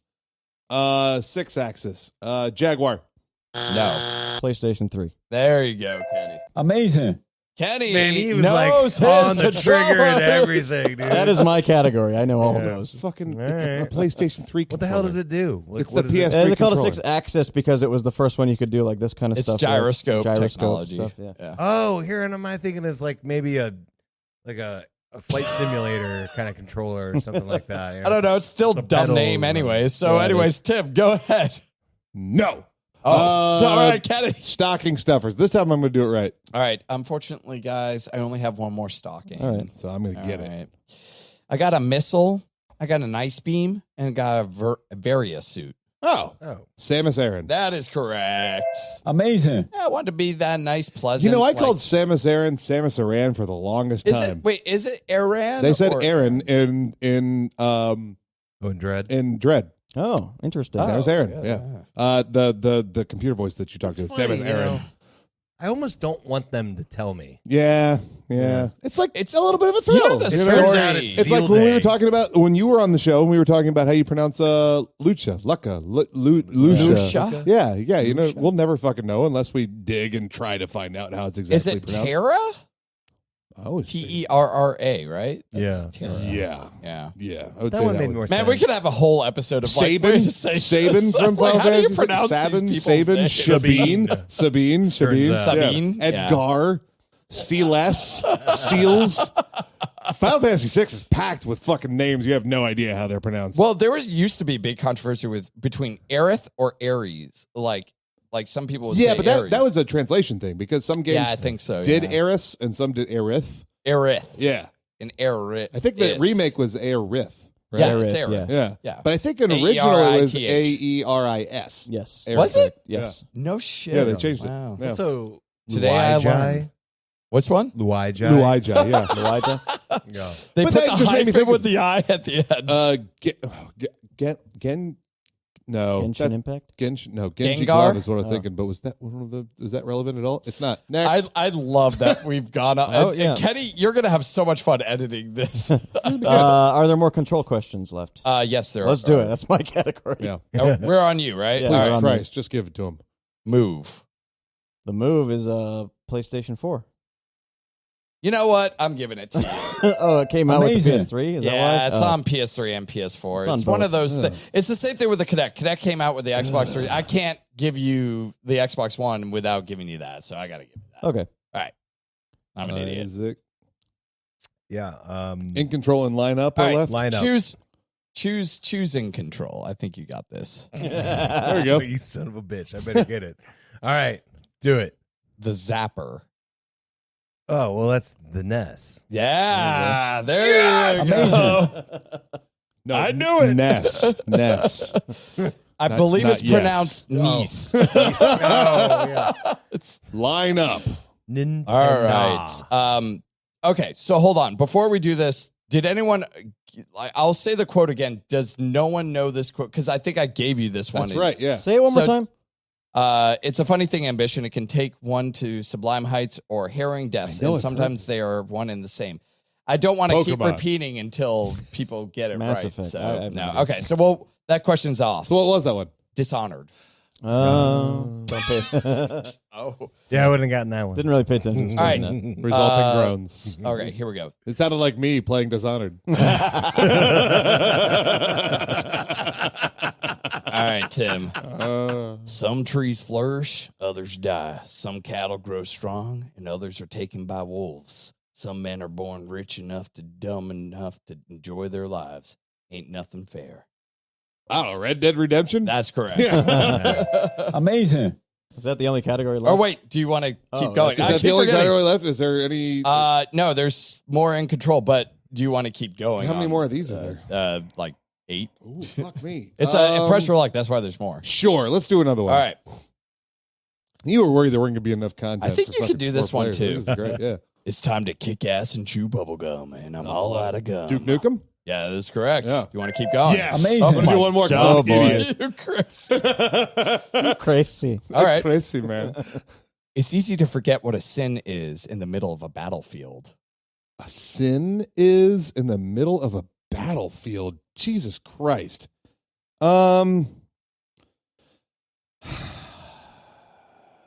Fuck. Got a guess for this. Spec Ops: The Line.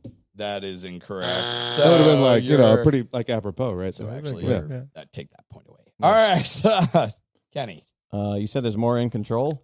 Yeah, Do I know that? there's quote? one more in control. Do I know that quote? I think I might. I'll wait though. Let's do in control. In control. Yeah. The VMU. Finally, one I'm not sure about. The VMU. Is that what you said? VMU. The voice modulation unit. That must be not what it stands for. How about VMU? 3DO. No. I don't know. Isaac. Forget what Keep guessing system PC, you'll the be right vertical eventually. mob ungulate was on, but it's definitely. The vertical mob ungulate. Clearly, it was the vaginal moist unifier. Of course. Of course.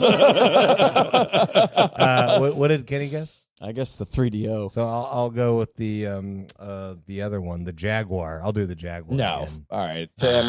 Bring it Probably a home. weird peripheral for some Yeah. more modern unit. VMU. Bring it home, baby. Oculus.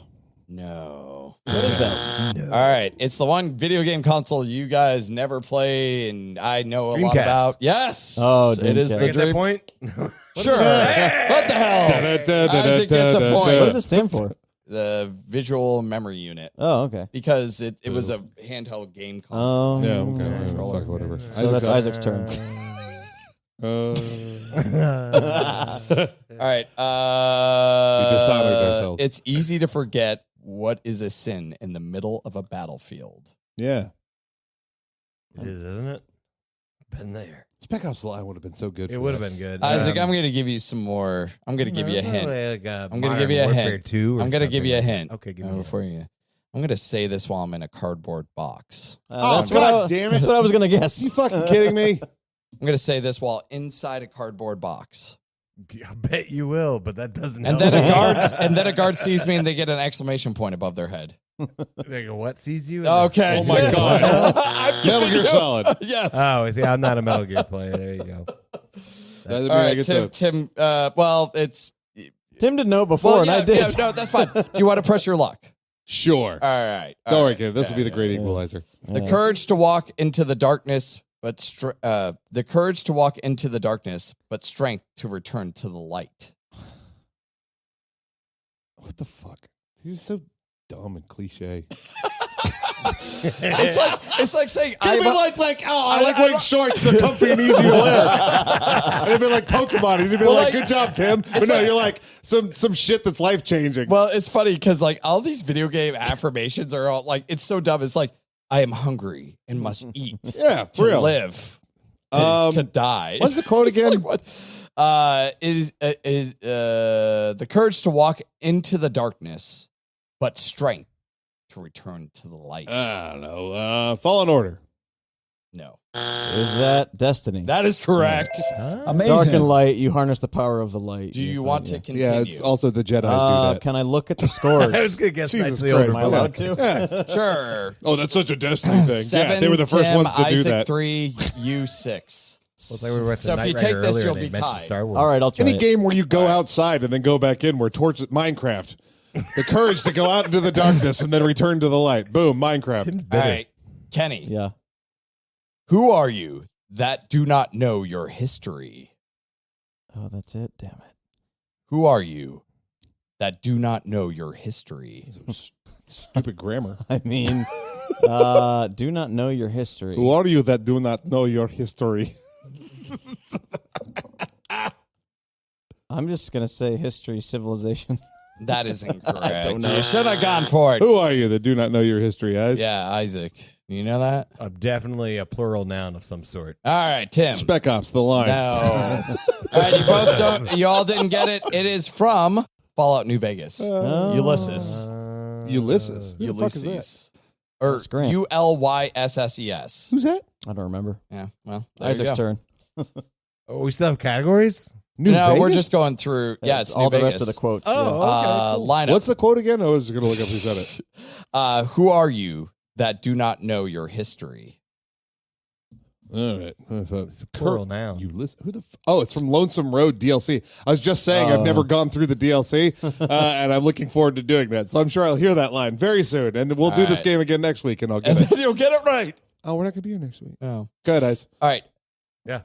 Who are you that do not know your history? All right, Isaac. Who am I? All right. It's dangerous to go alone. Take this. Damn it. Oh, wait, is this the game or the person? game. Oh, okay, the game is it's The Legend of Zelda. That is correct. Do you want to keep going? Amazing. Yeah, I want to keep going. Oh my god. Who are you that do not know your history? Okay. War never changes. God damn it. Fallout 3. 1, 2, 3, New 4, Vegas, 5. Fallout He 4. said 3 first though, and 3 is right. They're in Well, all that's of them. also Fallout I know. 4. Amazing. I think it's actually in Look, Fallout when I 1 went to the too. website for famous video game quotes, it said Fallout 3 specifically. All right. I'm All sorry. I right. think it's in all of them. Weird. Yeah. I'm sure it's in Keep all of pushing. them. You want to keep pushing? Who am I that doesn't know my history? Yeah. All right. Stay a while and listen. You know this. I know. I think you You do know do. this. I think you know this. You have quite something in your heraldic cube. Quite what A am I treasure hearing? in your heraldic cube. Something like that. But like the question is, stay a while and listen. I wish I had a soundbite to play for you, but It's not Kentucky Route Zero or something, is it? all right. Tim. Frogger. Yes. No. Kenny. I have no idea. Wow. Portal. All right. Diablo 2. No one. All right. So actually, now that I think about it, I have been playing Diablo 2. I thought you said And, you were, and I was like, how do you not know this? But not. I don't remember that. Stay a while and listen. that's All right, my turn. Yeah. All right. What is a man? A miserable little pile of secrets. What is a man? And I A gotta miserable- throw Castlevania. Yeah. I'll give it to you. Castlevania. Symphony of the Amazing. One Night. of those. Push it. Push it. Push it real good. Endure and survive. What? That's it. God damn it. Ring It's Fit. so dumb. The Forest. No. It's a game where you have to endure and survive. Kenny? Valheim. No. Isaac? Valheim. I like shorts. They're comfy and easy to wear. No. No, I don't know that. All right. So that was the last question, actually, and it was The Last of Us. Oh, It was endure and Ellie survive. from The Last of Oh, Us wow. saying, endure and survive. That's funny because that was the first game where someone had to endure and survive. Who said it? I don't remember her saying that at So all. bitter. And I paid real close attention No, to all you those. didn't. All right. Ooh, these are close. Tim won the game. Wow, because I took a lot of stupid risks on that. I'm really impressed with myself there. Thank you very Thanks, much. Ryan. That was awesome. Yeah, man. Thank you. Really Thank you good for putting stuff. up with that. No, Oh, was no. great. I had a great time. That was an awesome game. Like, I just hate those quotes. I kind of wanted to do. I should have done more stocking stuffers. I think that was a Those fun were dope. one. Yeah, that was actually like a I'm good gonna have to idea. remember that one. And do that in the middle of July. Yeah. That'll be our Christmas in July. Ooh, Christmas in July. Oh man.